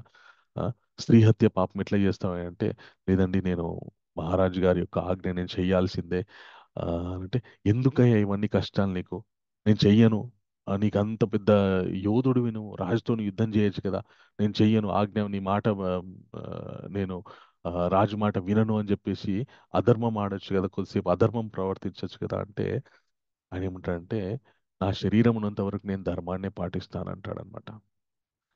ఇంకా చంపబోతుంటే అప్పుడు వెంటనే విశ్వామిత్ర మహర్షి, నువ్వు ఆపు, దయచేసి ఆపయ్యా, నువ్వే గెలిచావు, నువ్వే గెలిచి నేను ఓడిపోయినాను, దయచేసి నన్ను మన్నించు, నీ పరీక్షలు నువ్వే నెగ్గినావు అంటే, ఏం పరీక్ష? నాకు అవన్నీ తెలియదు, ఇప్పుడు నా దగ్గర ఉన్నటువంటి కర్తవ్యం మీ భార్యను చంపాలి అనగానే ఆయన వెంటనే, దయచేసి ఆ ఆ మన భార్యకు ఉన్నటువంటి ఆ సంఖ్యలు అవన్నీ కూడా విడిపించేసి, అయ్యా హరిశ్చంద్ర మహారాజా క్షమించు, నీ యొక్క సత్యవాక్ పరిపాలనని పరీక్షించడానికి మేము నిన్ను ఇన్ని రోజులు నిన్ను కష్టాలు పాలు చేస్తున్నాము. కాబట్టి ఆ, నీ భార్య నేను చంపాల్సినటువంటి అవసరం లేదు. ఆ రాజు యొక్క కుమారుడు బతికే ఉన్నాడు, నేను వాడిని బతికించేశాను. నువ్వు ఈ భార్యని వదిలిపెట్టేసి ఏం చేయకు అంటాడు అనమాట. అనగా నేను ఆశ్చర్యపోతాడు, ఏంటి అని అంటే, ఆ, నేను పరీక్షించడానికి ఇంత గొప్ప, ఇంత ప్రణాళిక వేశాం మేము అని చెప్తాడు. సరే, మీరు వేసిన ప్రణాళికలో నా కుమారుడు చనిపోయాడు, సో నా కుమారుడు యొక్క దహన సంస్కారాలను చేసుకొనివ్వండి అంటే, అవసరం లేదయ్యా, నీ కుమారుడు కూడా బతికే ఉన్నాడు, అదంతా నాటకము. ఆ, నీ కుమారుడు కూడా బతికే ఉన్నాడని వాళ్ళ కుమారుడు కూడా మళ్ళీ లేచి వస్తాడనమాట. వరంగానే నేను ఆశ్చర్యపోయి చూస్తుంటాడనమాట. అప్పుడు వెంటనే అక్కడికి ఇంద్రాది దేవతలందరూ వస్తారనమాట. రాగానే ఈ విశ్వామిత్ర మహర్షి చెప్తాడనమాట, ఇంద్ర, ఈ హరిశ్చంద్ర మహారాజుని, వీళ్ళ భార్య చంద్రమతి దేవిని, వీళ్ళ కుమారుణ్ణి ఇప్పుడే సశరీరంతో అసలు ఎన్నడూ ఏ జీవుడు వెళ్ళనటువంటి అద్భుతమైనటువంటి స్వర్గలోకానికి తీసుకెళ్ళాం అంటాడనమాట. నేను అందుకే వచ్చానని ఇంద్రుడు కూడా, మీరందరూ కూడా స్వర్గానికి రావడానికి ఎలిజిబుల్ పర్సన్స్, రండి నాతో పాటు స్వర్గానికి అంటాడనమాట. అనగానే అప్పుడు హరిశ్చంద్ర మహారాజు ఏం చెప్తాడంటే, అయ్యా నేను రాలేనండి అంటాడంట. ఎందుకు అనంటే, నేను ఇక్కడ ఒక ఆయన దగ్గర పనిచేస్తున్నాను, ఆయన నాకు ఈ బాధ్యత ఇచ్చారు, ఈ శ్మశానాన్ని చూసుకోవడానికి. సో ఆయన అనుమతి లేకుండా నేను రాలేనంటే, అయ్యా ఇదంతా ఆయన ఆ శ్మశాన కాపరి ఎవరో కాదయ్యా, యమధర్మరాజు. ఆ, నిన్ను పరీక్షించడానికి, నీకు సహాయం చేయడానికి ఆయన అలాగా వచ్చారు అని చెప్తారనమాట. చెప్పిన తర్వాత, సరే నన్ను ఆయన దగ్గర విడిపించినా కూడా మా భార్య ఇంకొకరి దగ్గర దాసి వాళ్ళ దగ్గరికి పనికి వెళ్ళకపోతే మేము మళ్ళీ అధర్మపరులం అవుతామంటే, అయ్యా మీ భార్యని ఎవరైతే కొనుక్కున్నారో వాళ్ళు శివపార్వతులయ్యా. ఆ కౌశికుడు బ్రాహ్మణుడు ఎవరైతే, వృద్ధ బ్రాహ్మణుడు ఆయన శివుడు, సాక్షాత్ విశ్వేశ్వరుడు. ఆ స్త్రీ ఎవరైతే ఉందో ఆయన భార్య, ఆవిడ పార్వతీదేవి. నీకు సహాయం చేయడానికి ఇట్లాగా మేము మారు వేషంలో వచ్చి మీకు సహాయం చేయడానికి ఆ, వివిధ రూపాలు ధరించి మీకు సహాయం చేస్తున్నామని చెప్తాడనమాట. చెప్పగానే, సరే అంత బాగానే ఉంది కానీ నేను క్షత్రియుణ్ణి, రాజుని, నా ప్రజలను నేను పరిపాలించాల్సినటువంటి అవసరం ఉంది, నా శరీరం ఉన్నంత వరకు, శరీరంతో ఉన్నంత వరకు. సో ఆ ప్రజలని పరిపాలించకుండా నేను మీతో పాటు వచ్చేస్తే మళ్ళీ వాళ్ళని ఎవరు పరిపాలిస్తారనగానే, సరే ఇప్పుడు మరి ఏం చేద్దామంటే, వాళ్ళకు కూడా నాతో పాటు స్వర్గానికి వచ్చే అవకాశం ఇవ్వండి అంటాడనమాట. సరే నీతో పాటు ప్రజలకు కూడా వచ్చే అవకాశం ఇస్తాం రండి అంటాడనమాట. అన్న తర్వాత, ఆ, కానీ నా కుమారుడు, వీడు ఇంకా చిన్న వయసు, వీడు క్షత్రియుడు పుత్రుడు కాబట్టి వీడు నిర్వర్తించాల్సినటువంటి బాధ్యతలు ఇంకా నిర్వర్తించలేదు. కాబట్టి వీడిని నేను ఆ, రాజుగా పట్టాభిషిక్తుని చేయాలి అంటాడనమాట. అనగానే అప్పుడు ఇంద్రుడు చాలా ఆశ్చర్యపోయి ఏమంటాడంటే, హరిశ్చంద్ర, నీకు స్వర్గం మానవులు ఏదైనా కష్టంలో ఉన్నప్పుడు పలానా వరం వచ్చిందంటే ఇంకా వాళ్ళు ఏం చూసుకోకుండా ఆ వరాన్ని స్వీకరించేస్తారు. ధర్మాన్ని పక్కన పెట్టి ఆ వరాన్ని స్వీకరించేస్తారు. సో నువ్వేమన్నా అట్లాగా ప్రవర్తిస్తావేమో అని చెప్పేసి నేను నీకు మళ్ళీ ఒక పరీక్ష పెట్టాను. కానీ నువ్వు ఎప్పుడు కూడా నీ ధర్మం గురించే, నేను నా బాధ్యత గురించి, నీ కర్తవ్యం గురించే మాట్లాడుతున్నావు కానీ అవకాశం వచ్చింది కదా అని చెప్పేసి వాటన్నిటిని వదులుకొని నువ్వు రావడానికి ఇష్టపడలేదు. నీ అంత అసలుకు ఇంకా భవిష్యత్తులో నీ అంత గొప్ప ఆ, మన మహారాజే ఉంటాడు. నీ అంత గొప్ప మానవుడే ఉండడు. అందుకని నీకు ఇప్పటి నుంచి సత్య హరిశ్చంద్ర అని పేరు ఇచ్చేస్తున్నాం. అసలు ఎంత కాలం అయితే ఈ భూమి ఉంటుందో అంతకాలం నువ్వు సత్య హరిశ్చంద్ర లాగా వర్ధిల్లుతావని చెప్పి చెప్తారన్నమాట. చెప్పి ఇంకా ఆయన దగ్గర నుండి తీసుకున్నటువంటి రాజ్యము అవన్నీ కూడా ఆయనకి ఇచ్చేసి ఆయనకి సత్య హరిశ్చంద్ర అని చెప్పేసి బిరుదు ఇచ్చేస్తారనమాట. ఇచ్చి వాళ్ళందరూ కూడా నువ్వు ఇంకా శరీరాన్ని వదిలిపెట్టగానే సశ మన స్వర్గానికి వచ్చేస్తామని వరం ఇచ్చి వాళ్ళందరూ కూడా వెళ్ళిపోతారనమాట. అంటే ఒక గొప్ప భక్తుడు ఎప్పుడైతే ఆ ఈయన ఈ హరిశ్చంద్రుడికి మళ్ళీ తన దాస్యం నుండి విముక్తి కలుగుతుందో అప్పుడు ఆయన వాసుదేవుణ్ణి చాలా అద్భుతంగా కీర్తిస్తాడనమాట. స్తోత్రం చేస్తాడనమాట. నాకు మళ్ళీ నేను కోల్పోయినవన్నిటినీ ఇచ్చినవాడు ఆ వాసుదేవుడే అని చెప్పేసి ఆయన్ని చక్కగా స్తుతిస్తాడనమాట. హృదయపూర్వకంగా వాసుదేవుని, ఓ వాసుదేవ మీరే అంతటా ఉన్నారు, మిమ్మల్ని ఆ, మీ ప్రతి ప్రాణి హృదయంలో మీరే ఉన్నారు. ఆ, అలాగే మీరు ఆ, మనస్సు భక్తులని అనుగ్రహించేటటువంటి గొప్ప ప్రేమైక మూర్తి ఓ కృష్ణ అని చెప్పేసి వాసుదేవుని కీర్తిస్తాడనమాట. కీర్తించి మళ్ళీ తన కర్తవ్యాలతో ఆయన నిర్వర్తిస్తాడనమాట. సో ఈయన ఈ హరిశ్చంద్ర మహారాజు యొక్క చరిత్ర ద్వారా మనం ఏం తెలుసుకోవచ్చు అంటే అసలుకి మనుషుడికి అనేటువంటి కష్టాలు ఏదో ఒక కర్మ చేసుకోవడం వల్ల దాని ఫలితాలను అనుభవించాల్సినటువంటి పరిస్థితి ఎప్పటికీ ఉంటూనే ఉంటుంది. కానీ అలాంటి పరిస్థితుల్లో కూడా మనము మన కర్తవ్యాన్ని అలాగే ఆ, మనం మన ధర్మాన్ని మనం వదిలిపెట్టకుండా పట్టుకుని ఉంటే భగవంతుడి యొక్క అనుగ్రహం ఖచ్చితంగా ఉంటుంది. మనకి ఏ చిన్న చిన్న సమస్యలు రావడం వల్ల వచ్చినంత మాత్రం చేత మనం చెల్లించిపోవాల్సినటువంటి అవసరం లేదు. ఆ కష్టాల నుండి బయటపడడానికి మనకి భగవంతుడికి దగ్గర అవ్వడానికి వచ్చినటువంటి ఈ గొప్ప వ్రతాలు ఏవైతే ఉన్నాయో మనం ఆ ఏకాదశి వ్రతం కానీ అలాగే భగవంతుని యొక్క ఆవిర్భావ దినోత్సవం రోజు వ్రతం కానీ ఇవన్నీ మనకి ఏంటి అంటే ఆ, మనం అనుభవించాల్సినటువంటి ఎంతో కష్టాన్ని ఈ మళ్ళీ ఇలాగ వ్రతం నిష్ఠతోటి ఉపవాసం ఉండి భగవంతుని నామస్మరణ చేస్తూ జాగరణ ఉండి చేయడం అనేటువంటి కూడా చాలా చాలా కష్టమైనటువంటి పనే. అసలు మన కష్టం ఎప్పుడు ఒక విషయం కష్టం ఎప్పుడుగా కనిపిస్తుంది అంటే మన శరీరానికి ఆ, సుఖంగా లేనటువంటి ఏ విషయమైనా మనకి కష్టంగానే కనిపిస్తుంది. సో ఇప్పుడు మనం అనుభవించాల్సినటువంటి కష్టం ఏదైతే ఉందో ఆ కష్టానికి ప్రత్యామ్నాయంగా మనం ఈ వ్రతం పాటించామనుకోండి, శరీరాన్ని ఏం ఇవ్వకుండా ఏం ఆహార పదార్థాలు తినకుండా కొద్దిగా జాగరణ ఉండి అలాగే భగవన్ నామస్మరణ చేస్తూ ఉండడం వల్ల ఏం జరుగుతుందంటే ఒకటి భగవంతునికి దగ్గర అవుతాం, రెండవది మనం అనుభవించాల్సినటువంటి ఆ కర్మ ఫలితాలు ఏవైతే ఉన్నాయో వాటి వల్ల మన శరీరానికి ఎంత కష్టం కలుగుతుందో దాన్ని ఆల్రెడీ అనుభవించాం కాబట్టి ఎక్స్క్యూజ్ అయిపోతుంది అది, చాలా వరకు తగ్గే అవకాశం ఉంటుందన్నమాట. సో అందు గురించని మనకి ఉపయోగపడే విధంగా మనం ఆధ్యాత్మికంగా ముందుకు వెళ్ళే విధంగా మనకి ఈ వ్రతాలు అనేటువంటివి ఆ, ఇచ్చారనమాట. సో ఆ వ్రతాన్ని మనం చాలా నిష్టగా పాటించినంత మాత్రం చేత మనం అనుభవించాల్సినటువంటి అడ్డంకులు కష్టాలు ఏవైతే ఉన్నాయో వాటిని అధిగమించి మనము ఆ అధోక్షజుని యొక్క ఆ, అధోక్షజుణ్ణి సమీపిస్తామన్నమాట. సో అందు గురించని మనం ఈ ఏకాదశి ఇత్యాది వ్రతాలన్నీ కూడా సాధ్యమైనంత వరకు పాటించాలి. వీలైతే ఏం ఆహార పదార్థాలు స్వీకరించకుండా పాటించాలి. ఆ అందరి శరీరం అంత సహకరించదు కాబట్టి ఆ పళ్ళు నీళ్లు తీసుకోవచ్చు. ఇంకా అవి కూడా తినకుండా ఉండలేమంటే ధాన్యం తప్ప కొన్ని ఏకాదశి వ్రత పదార్థాలు ఉంటాయి. అవి మాత్రం ఆ, తీసుకోవచ్చు. ఒకసారి కానీ రెండు సార్లు కానీ అలా తీసుకొని ఉండవచ్చు అన్నమాట.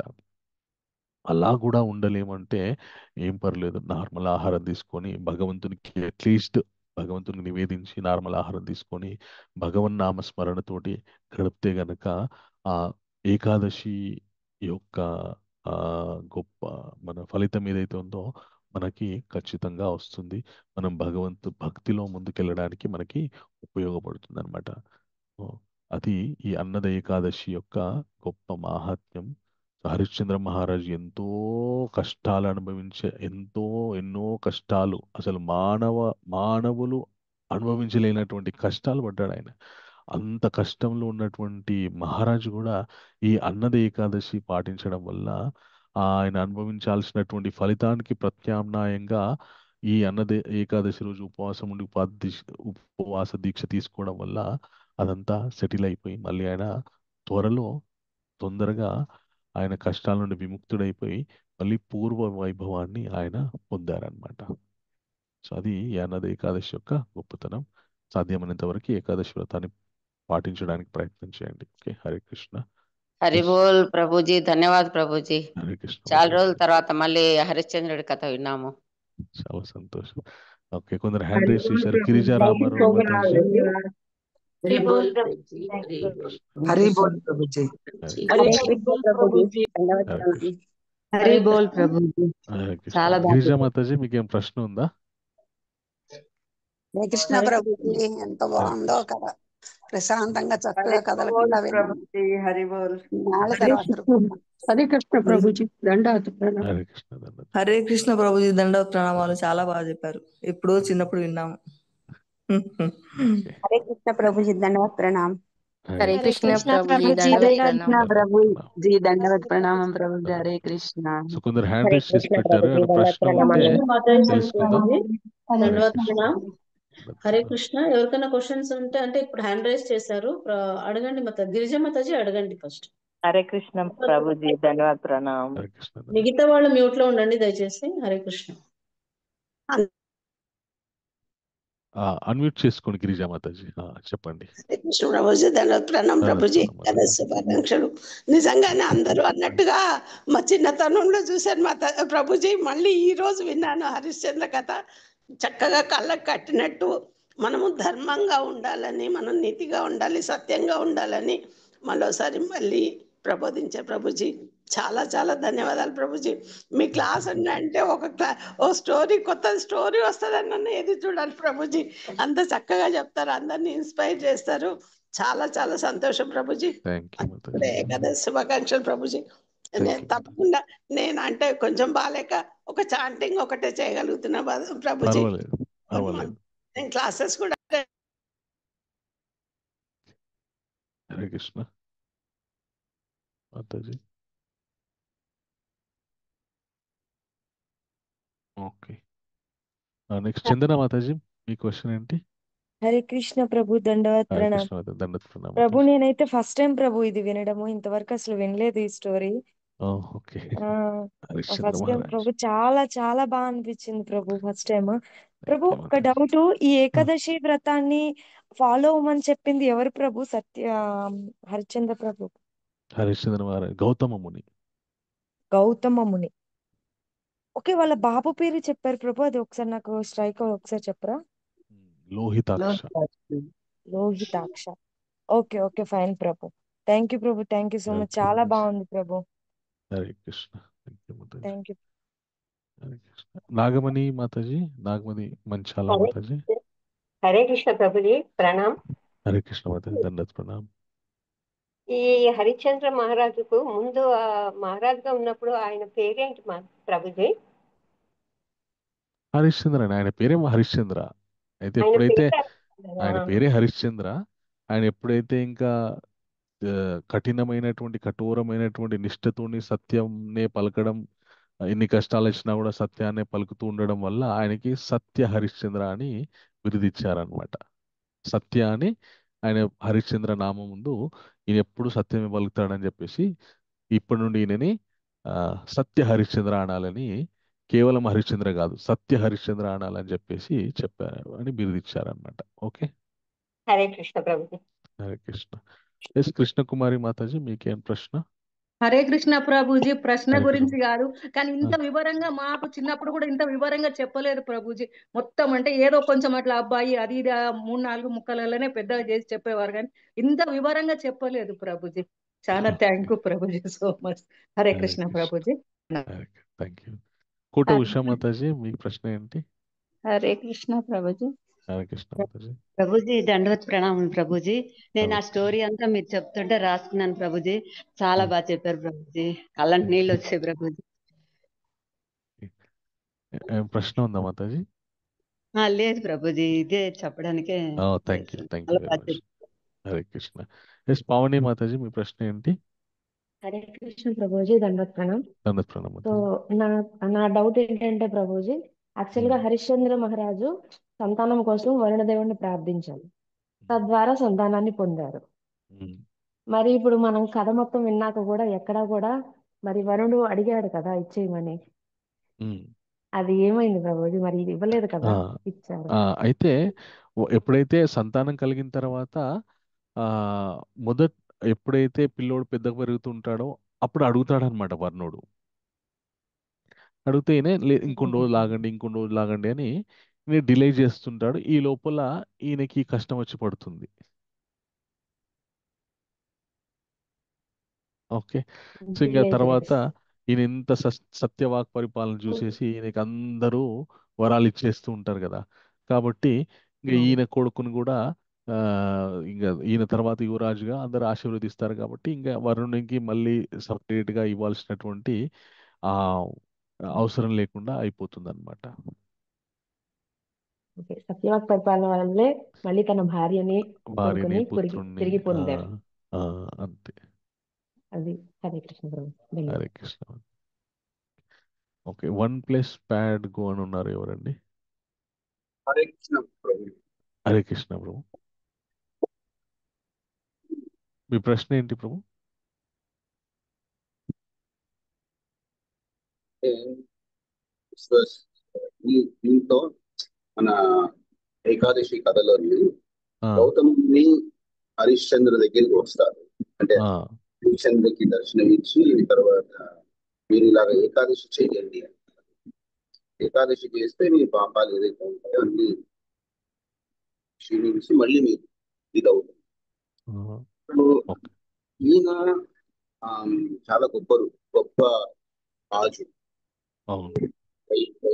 అన్ని తెలుసు. ఏకాదశి ఆయన ఎప్పుడు ఫాలో అవ్వలేదా, లేకపోతే ఎప్పుడైనా ఫాలో అయ్యేవారా, లేకపోతే ఇదే first Ekadashi? Hypothetical question. So ఈ రకంగా అంటే గౌతముని ఈ ఏకాదశి చేయండి. ఆయన ఉమ్, అంత పెద్ద రాజు, సూర్యవంశంలోనే చేయవచ్చు. సో ఈ రకంగా ఓకే, హరిశ్చంద్ర మహారాజు ఆయన అనుభవిస్తున్నటువంటి కష్టాల వల్ల ఆయనకి అసలుకి ఆ ఆయన కష్టం అని అనుకోలేదు ఎప్పుడు కూడా. నేను ధర్మాన్నే పాటిస్తున్నా అని అనుకున్నాడు ఆయన. ఓకే. ఎందుకంటే ఆ, డబ్బు కట్టాల్సి వచ్చింది, నన్ను నేను అమ్ముకొని డబ్బు కట్టేశాను, తర్వాత ఈయన కొనుక్కున్నాడు, ఆయనకి సేవ చేయాలి, అది నా ధర్మము అని ఆయన అది పాటిస్తూనే ఉన్నాడు అనమాట. ఎప్పుడు కూడా ఆయన ఆ, తీవ్రమైనటువంటి బాధకి లోనవ్వలేదు. అంటే ఎప్పుడైతే వాళ్ళ భార్య పిల్లలు వాళ్ళ యొక్క మరణం, ఆ, పిల్లోడు మరణించాడు అనేటటువంటి వార్త విన్నప్పుడు గుండె పగిలిపోయింది. కానీ మిగతా అంతా ఆయన ధర్మంగానే పాటించాడు. అండ్ అంత కష్టాల్లో ఉన్నప్పుడు ఆయనకి గుర్తు రాలేదు. సో గౌతముని ఒక గురువు స్థాయిని తీసుకొని ఆయన వచ్చి గుర్తు చేశారనమాట. సో అంత గొప్ప మహారాజుకి ఏకాదశి ఉంటాయి, ఇలా వ్రతం చేయాలనేటువంటి విషయం తెలియకపోవడం అనేటువంటిది అసంభవం. ఆయనకు తెలిసి ఉండొచ్చు, కానీ కొన్నిసార్లు ఎలా ఉంటుంది అంటే తీవ్రమైనటువంటి ఆ, కష్టాల్లో ఉన్నప్పుడు మనకి ఏం చేస్తే బాగుంటుంది అనేటటువంటి విషయం గుర్తుకు రాదు, తొందరగా స్ఫురణకి రాదనమాట.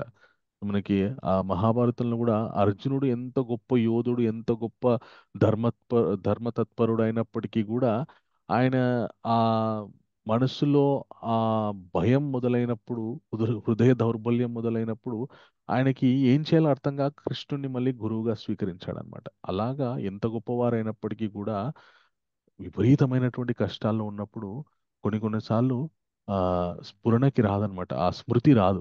అప్పుడే అందుకే గురువు ఎందుకు అవసరం అంటే, గురువుని ఎందుకు ఆశ్రయించాలి అంటే, మనం ఏ స్థితిలో ఉన్నా కూడా అప్పుడు మనం ఏం చేయాలో మనకి గుర్తు చేసేటటువంటి వ్యక్తి గురువు కాబట్టి అందుకు గురువు యొక్క శరణ తీసుకోమని చెప్పారనమాట. సో ప్రతి మనిషి జీవితంలో గురువు ఎందుకు ఉండాలి అంటే, ప్రతినిత్యం కూడా మనము 24/7 కంప్లీట్ నాలెడ్జ్ తోటి మనం ఏమి ఉండము. సో మనకు ఉన్నటువంటి బాధల వల్ల, కష్టాల వల్ల మర్చిపోతూ ఉంటాం మనం నాలెడ్జ్ని. సో మళ్ళీ దాన్ని మనకి గుర్తు చేసేవాడే గురువు. ఓకే, సో గౌతమ్ ముని ఆయన మర్చిపోయినటువంటి విషయాన్ని గుర్తు చేసి, నాయన ఇట్లా చెయ్యి, చేయడం వల్ల నువ్వు ఉపశమనం పొందుతావు అని చెప్పి చెప్పారనమాట. ఓకే ప్రభు, హరే కృష్ణ. ప్రభుజీ నాదొక డౌట్ ప్రభుజీ, అంటే ధర్మంగా జీవిస్తే కూడా ఈ వ్రతాలు చేసిన దాంతో సమానం అన్నట్టు అర్థం చేసుకోవాలా ఇక్కడ? ఎస్ మాతాజీ, ధర్మంగా జీవించడానికి ఈ వ్రతాలు చేయాలి. ఎందుకంటే ఆ, మనం ధర్మనిష్టతో ఉండాలంటే ఎన్నో త్యాగాలు చేయాలి. ఓకే, సో ఆ త్యాగం చేయడం అనేటటువంటి స్టెప్ ఏదైతే ఉందో అది మొట్టమొదట ఈ వ్రతం ద్వారా. ఫస్ట్ ఆఫ్ ఆల్ వ్రతం చేయాలి అంటే తినే తిండి త్యాగం చేయాలి. ఓకే, కొద్దిగా నిద్ర త్యాగం చేయాలి. సో కొద్దిగా సమయాన్ని త్యాగం చేసి భగవన్ నామస్మరణ చేయాలి. సో ఆ త్యాగం అనేటటువంటి బుద్ధి మనకి మెల్లమెల్లగా మెల్లమెల్లగా అలవాటు కావడానికి, అలవాటైతే ఎప్పుడైతే ఇవన్నీ విషయాలు త్యజిస్తూ ఉంటామో, ఒక్కొక్కటి ఒక్కొక్కటి మెల్లమెల్లగా త్యజిస్తూ ఉంటామో, అప్పుడు మనం భగవంతునికి దగ్గర అవుతూ అవుతూ ఉంటాం అన్నమాట. ఓకే, సుధా ఓకే మాతాజీ, ప్రభు. మీ ప్రశ్న ఏంటి? హరే కృష్ణ ప్రభుజీ. హరే ప్రశ్న కృష్ణ ఏం మాతాజీ. లేదు ప్రభుజీ. దండవత్సలనా. సత్యానికి ధర్మానికి నిలబడ్డప్పుడు ఆత్మధైర్యం చాలా బాగుంటుంది ప్రభుజీ. ఎస్ మాతాజీ. అవును ప్రభుజీ. అది సత్య హరిశ్చంద్రుని ఎన్నిసార్లు విన్నా కూడా, ఎంత బాధగా ఉన్నా కూడా సత్యం ధర్మం ఎప్పుడు మనం కాపాడుతుంది ప్రభుజీ. అది ఆ, చెప్దామని చేశాను. థ్యాంక్ యూ మాతాజీ, హరే కృష్ణ. సుజాత కండ్రే మాతాజీ. హరే కృష్ణ ప్రభుజీ. హరే దండవత్ కృష్ణ మాతాజీ, దండత్ ప్రణామ్. మీ ప్రశ్న ఏంటి మాతాజీ? హరే కృష్ణ. ఓకే, పరిపూర్ణ పద్మావతి మాతాజీ. హరే కృష్ణ ప్రభుజీ. హరే దండవత్. కృష్ణ మాతాజీ, దండత్ ప్రణామ్. ఎన్ని సినిమాలు చూసినా ఏం చూసినా మీ కథ వింటే అది ఎక్కడో ఒక దగ్గర మలుపు డిఫరెన్స్ ఉంటది ప్రభుజీ. అంటే ఎస్ అంత మాతాజీ. డీటెయిల్ గా చెప్తారు. అసలు చాలా తన్మయత్వంతో విన్నాను. ఇంకొక థ్యాంక్ యూ విషయం మాతాజీ. ప్రభుజీ, ఇప్పుడు ఎస్. మనకి అది సత్యయుగంలో అలా జరిగింది, ఆయన ఉండగలిగారు. ఇప్పుడు మనం గృహస్థాల ఉండి అలా ఉండగలమా సత్యంగా? అంటే అబద్ధాలు ఆడకుండా. ఓకే, వెరీ కొంచెం గుడ్. కష్టం కదా ప్రభు. చాలా కష్టం. అంటే మనం ఏం నేర్చుకోవాలి అక్కడి నుంచి? వాళ్ళు ముగ్గురు కలిసి మోక్షం పొందారు అని చాలా కథల్లో వింటూ ఉంటాం మనం. అంటే ఆయన రాజ్య పరిపాలన అంతా చేసిన తర్వాత వీళ్ళ ముగ్గురు మోక్షం పొందారా? ఈ 2 క్వశ్చన్లు ప్రభు. ఫస్ట్ ఆఫ్ ఆల్, అసలు ఆయన సత్యయుగంలో అన్ని కష్టాలు పడి ఓర్పుతో నిలదొక్కుకోవడం అనేటువంటిది అప్పటి వాళ్ళకు ఉన్నటువంటి ఓపిక, వాళ్ళ ధర్మనిష్ట.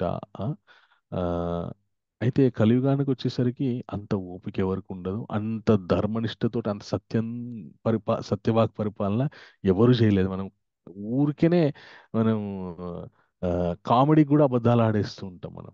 అవును అంత ప్రభు. అది సాధ్యం కాదు మనకి. అందు గురించనే కలియుగంలో ఏం చేశారంటే భగవంతుడు కృష్ణుడు కలియుగ వాసులందరికీ ఉపయోగపడే విధంగా ఒక గొప్ప ఉపాయాన్ని ఇచ్చారనమాట. ఏమని అంటే, సర్వధర్మాన్ పరిత్యజ్య మామేకం శరణం వ్రజ అహం త్వాం సర్వ పాపేభ్యో మోక్షయిష్యామి మా శుచ. సో సమస్త ధర్మాల్ని పరిత్యజించి నన్ను శరణు కోరుకో, నేను నిన్ను ఉద్ధరిస్తాను. అంటే కావలసుకొని ప్రయత్నపూర్వకంగా అధార్మికమైనటువంటి జీవితాన్ని జీవించి ఆ, కావాలని పనిగట్టుకొని అబద్ధాలు చెప్పే జీవితం అలాగ బ్రతకడం కాదు.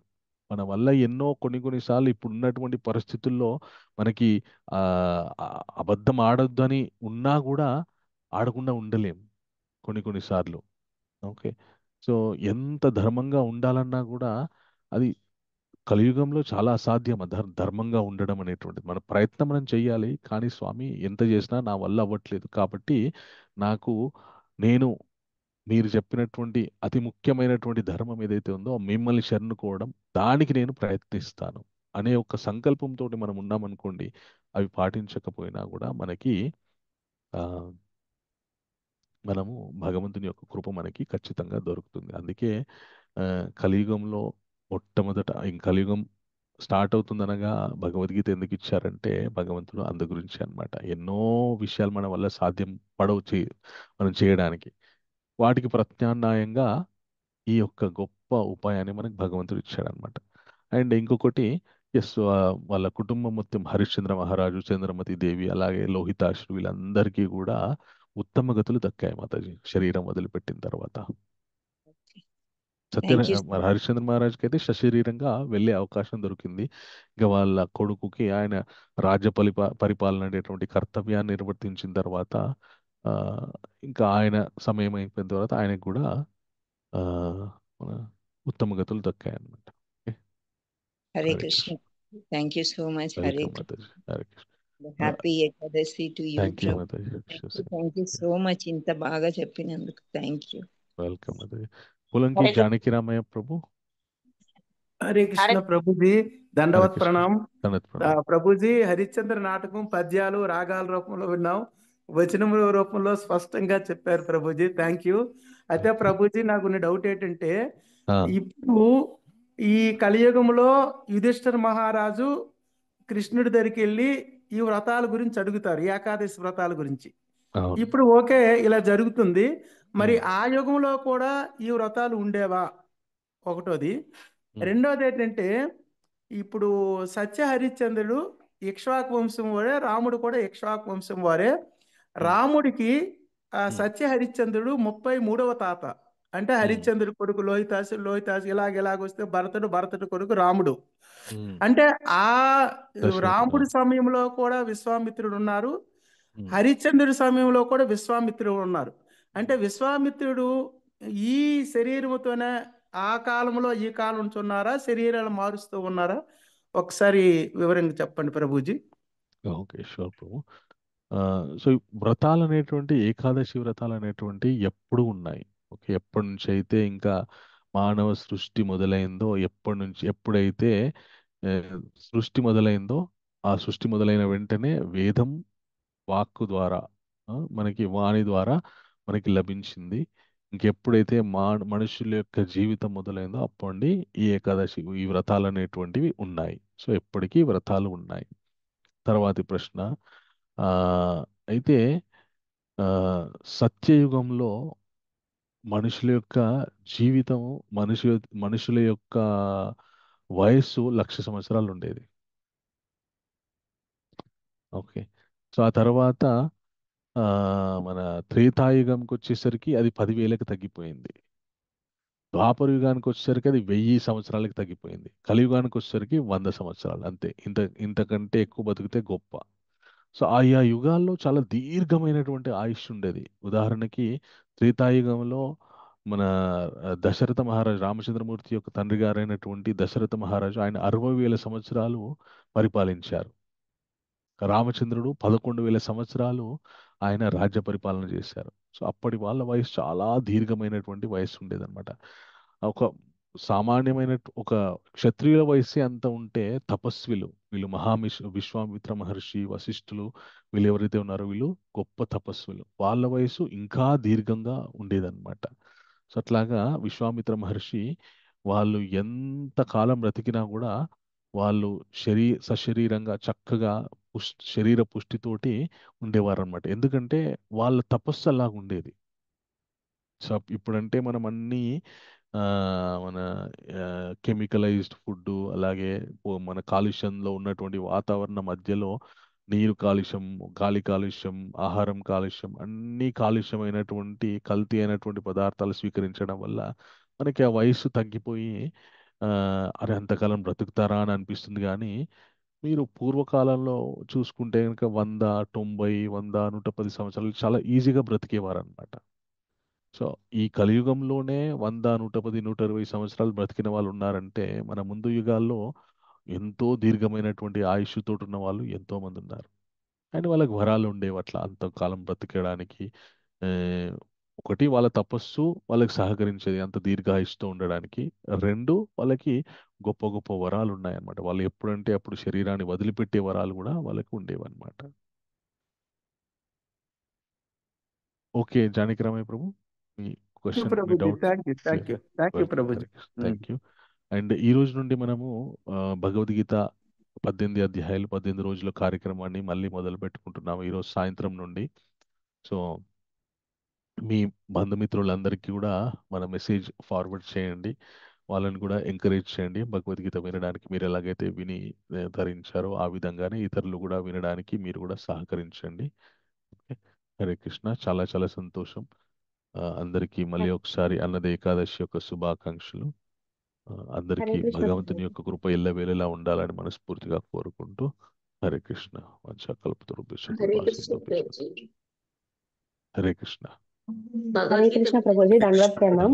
ఈవినింగ్ క్లాస్ ఎవరు తీసుకుంటున్నారు ప్రభుజీ? నేనే అదే తీసుకుంటున్నాను మాతాజీ. హరే కృష్ణ ప్రభుజీ, దండవత్ హరే ప్రణాం. కృష్ణ అది దండవత్ కనుక్కున్నాను. హరే కృష్ణ దండవత్ ప్రణాం ప్రభుజీ. హరే కృష్ణ మాత దండవత్ ప్రణాం. హరే కృష్ణ దండవత్ ప్రణాం ప్రభుజీ. Okay, Krishna thank you. ప్రభుజీ దండవత్ ప్రణాం. హరే కృష్ణ దండవత్ ప్రణాం. సో ప్రణాం. మాతాజీ నెక్స్ట్ కార్యక్రమాన్ని కొనసాగించండి. Hare Krishna. Hare Krishna. Thank you so much ప్రభుజీ for enlightening us with the thank beautiful you. Ekadashi వ్రత కథ. Hare thank Krishna. You so much. దండవత్ హరే ప్రణామం. కృష్ణ. ప్రభుజీ దండవత్ ప్రణాం. దండవత్ ప్రణాం ప్రభుజీ. హరే కృష్ణ. ఓకే,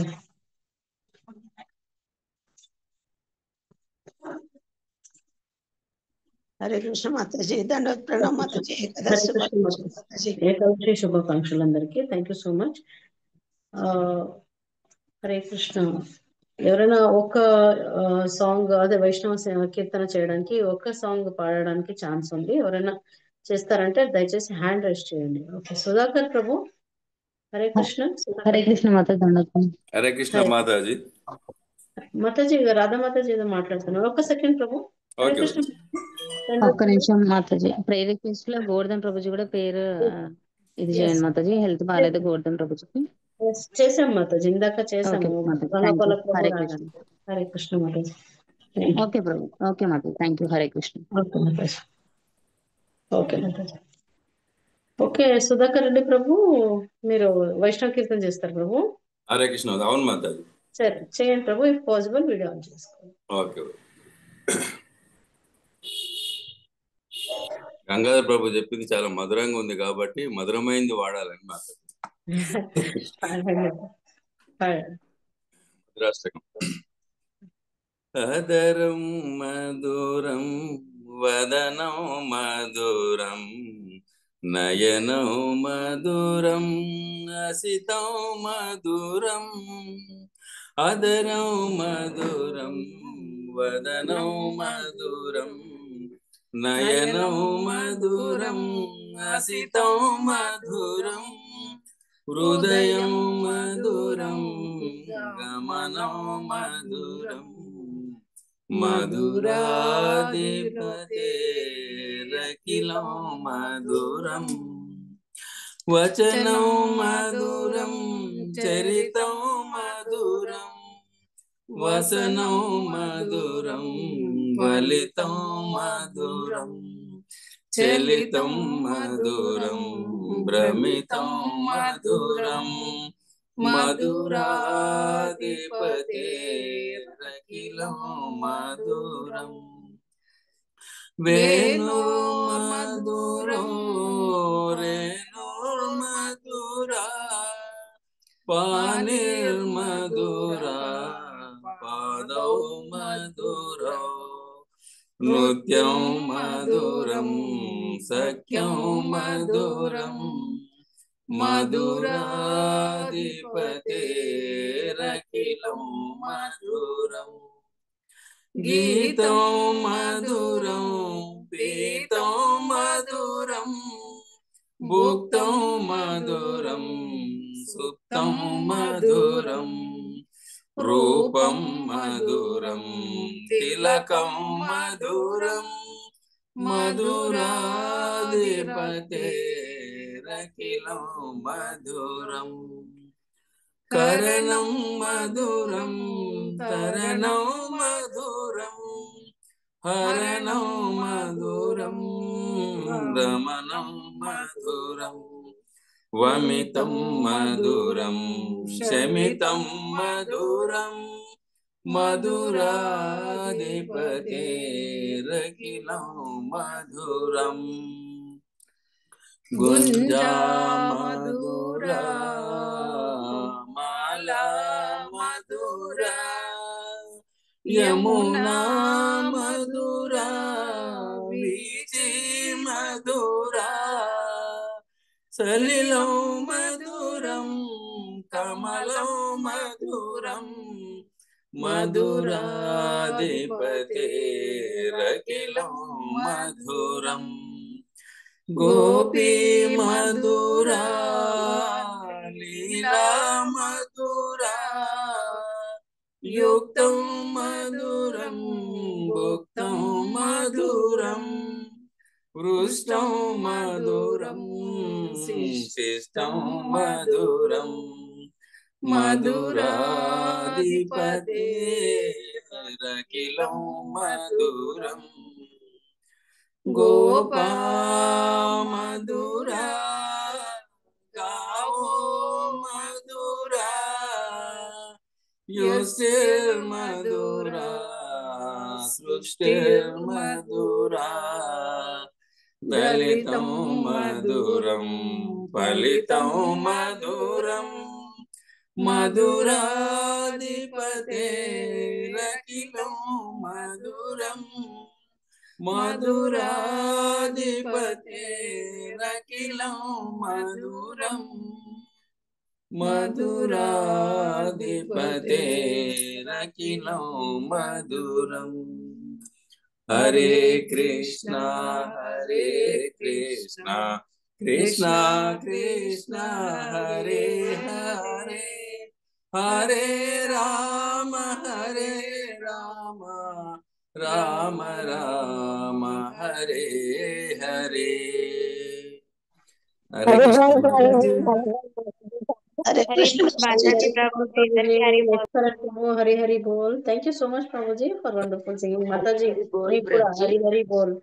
ప్రభుజీ స్టోరీ ఎంత మధురంగా చెప్పిండ్రో మీరు మధురంగా వాడారు ప్రభుజీ. థ్యాంక్ యూ ప్రభుజీ చాలా రోజుల తర్వాత వాడారు ఇద్దరు మళ్ళీ. పాడుతున్నాం. Bhavani Prabhuji, nice. It was a wonderful singing. Thank you so much, Mataji and Prabhuji. Now let us do ending prayers.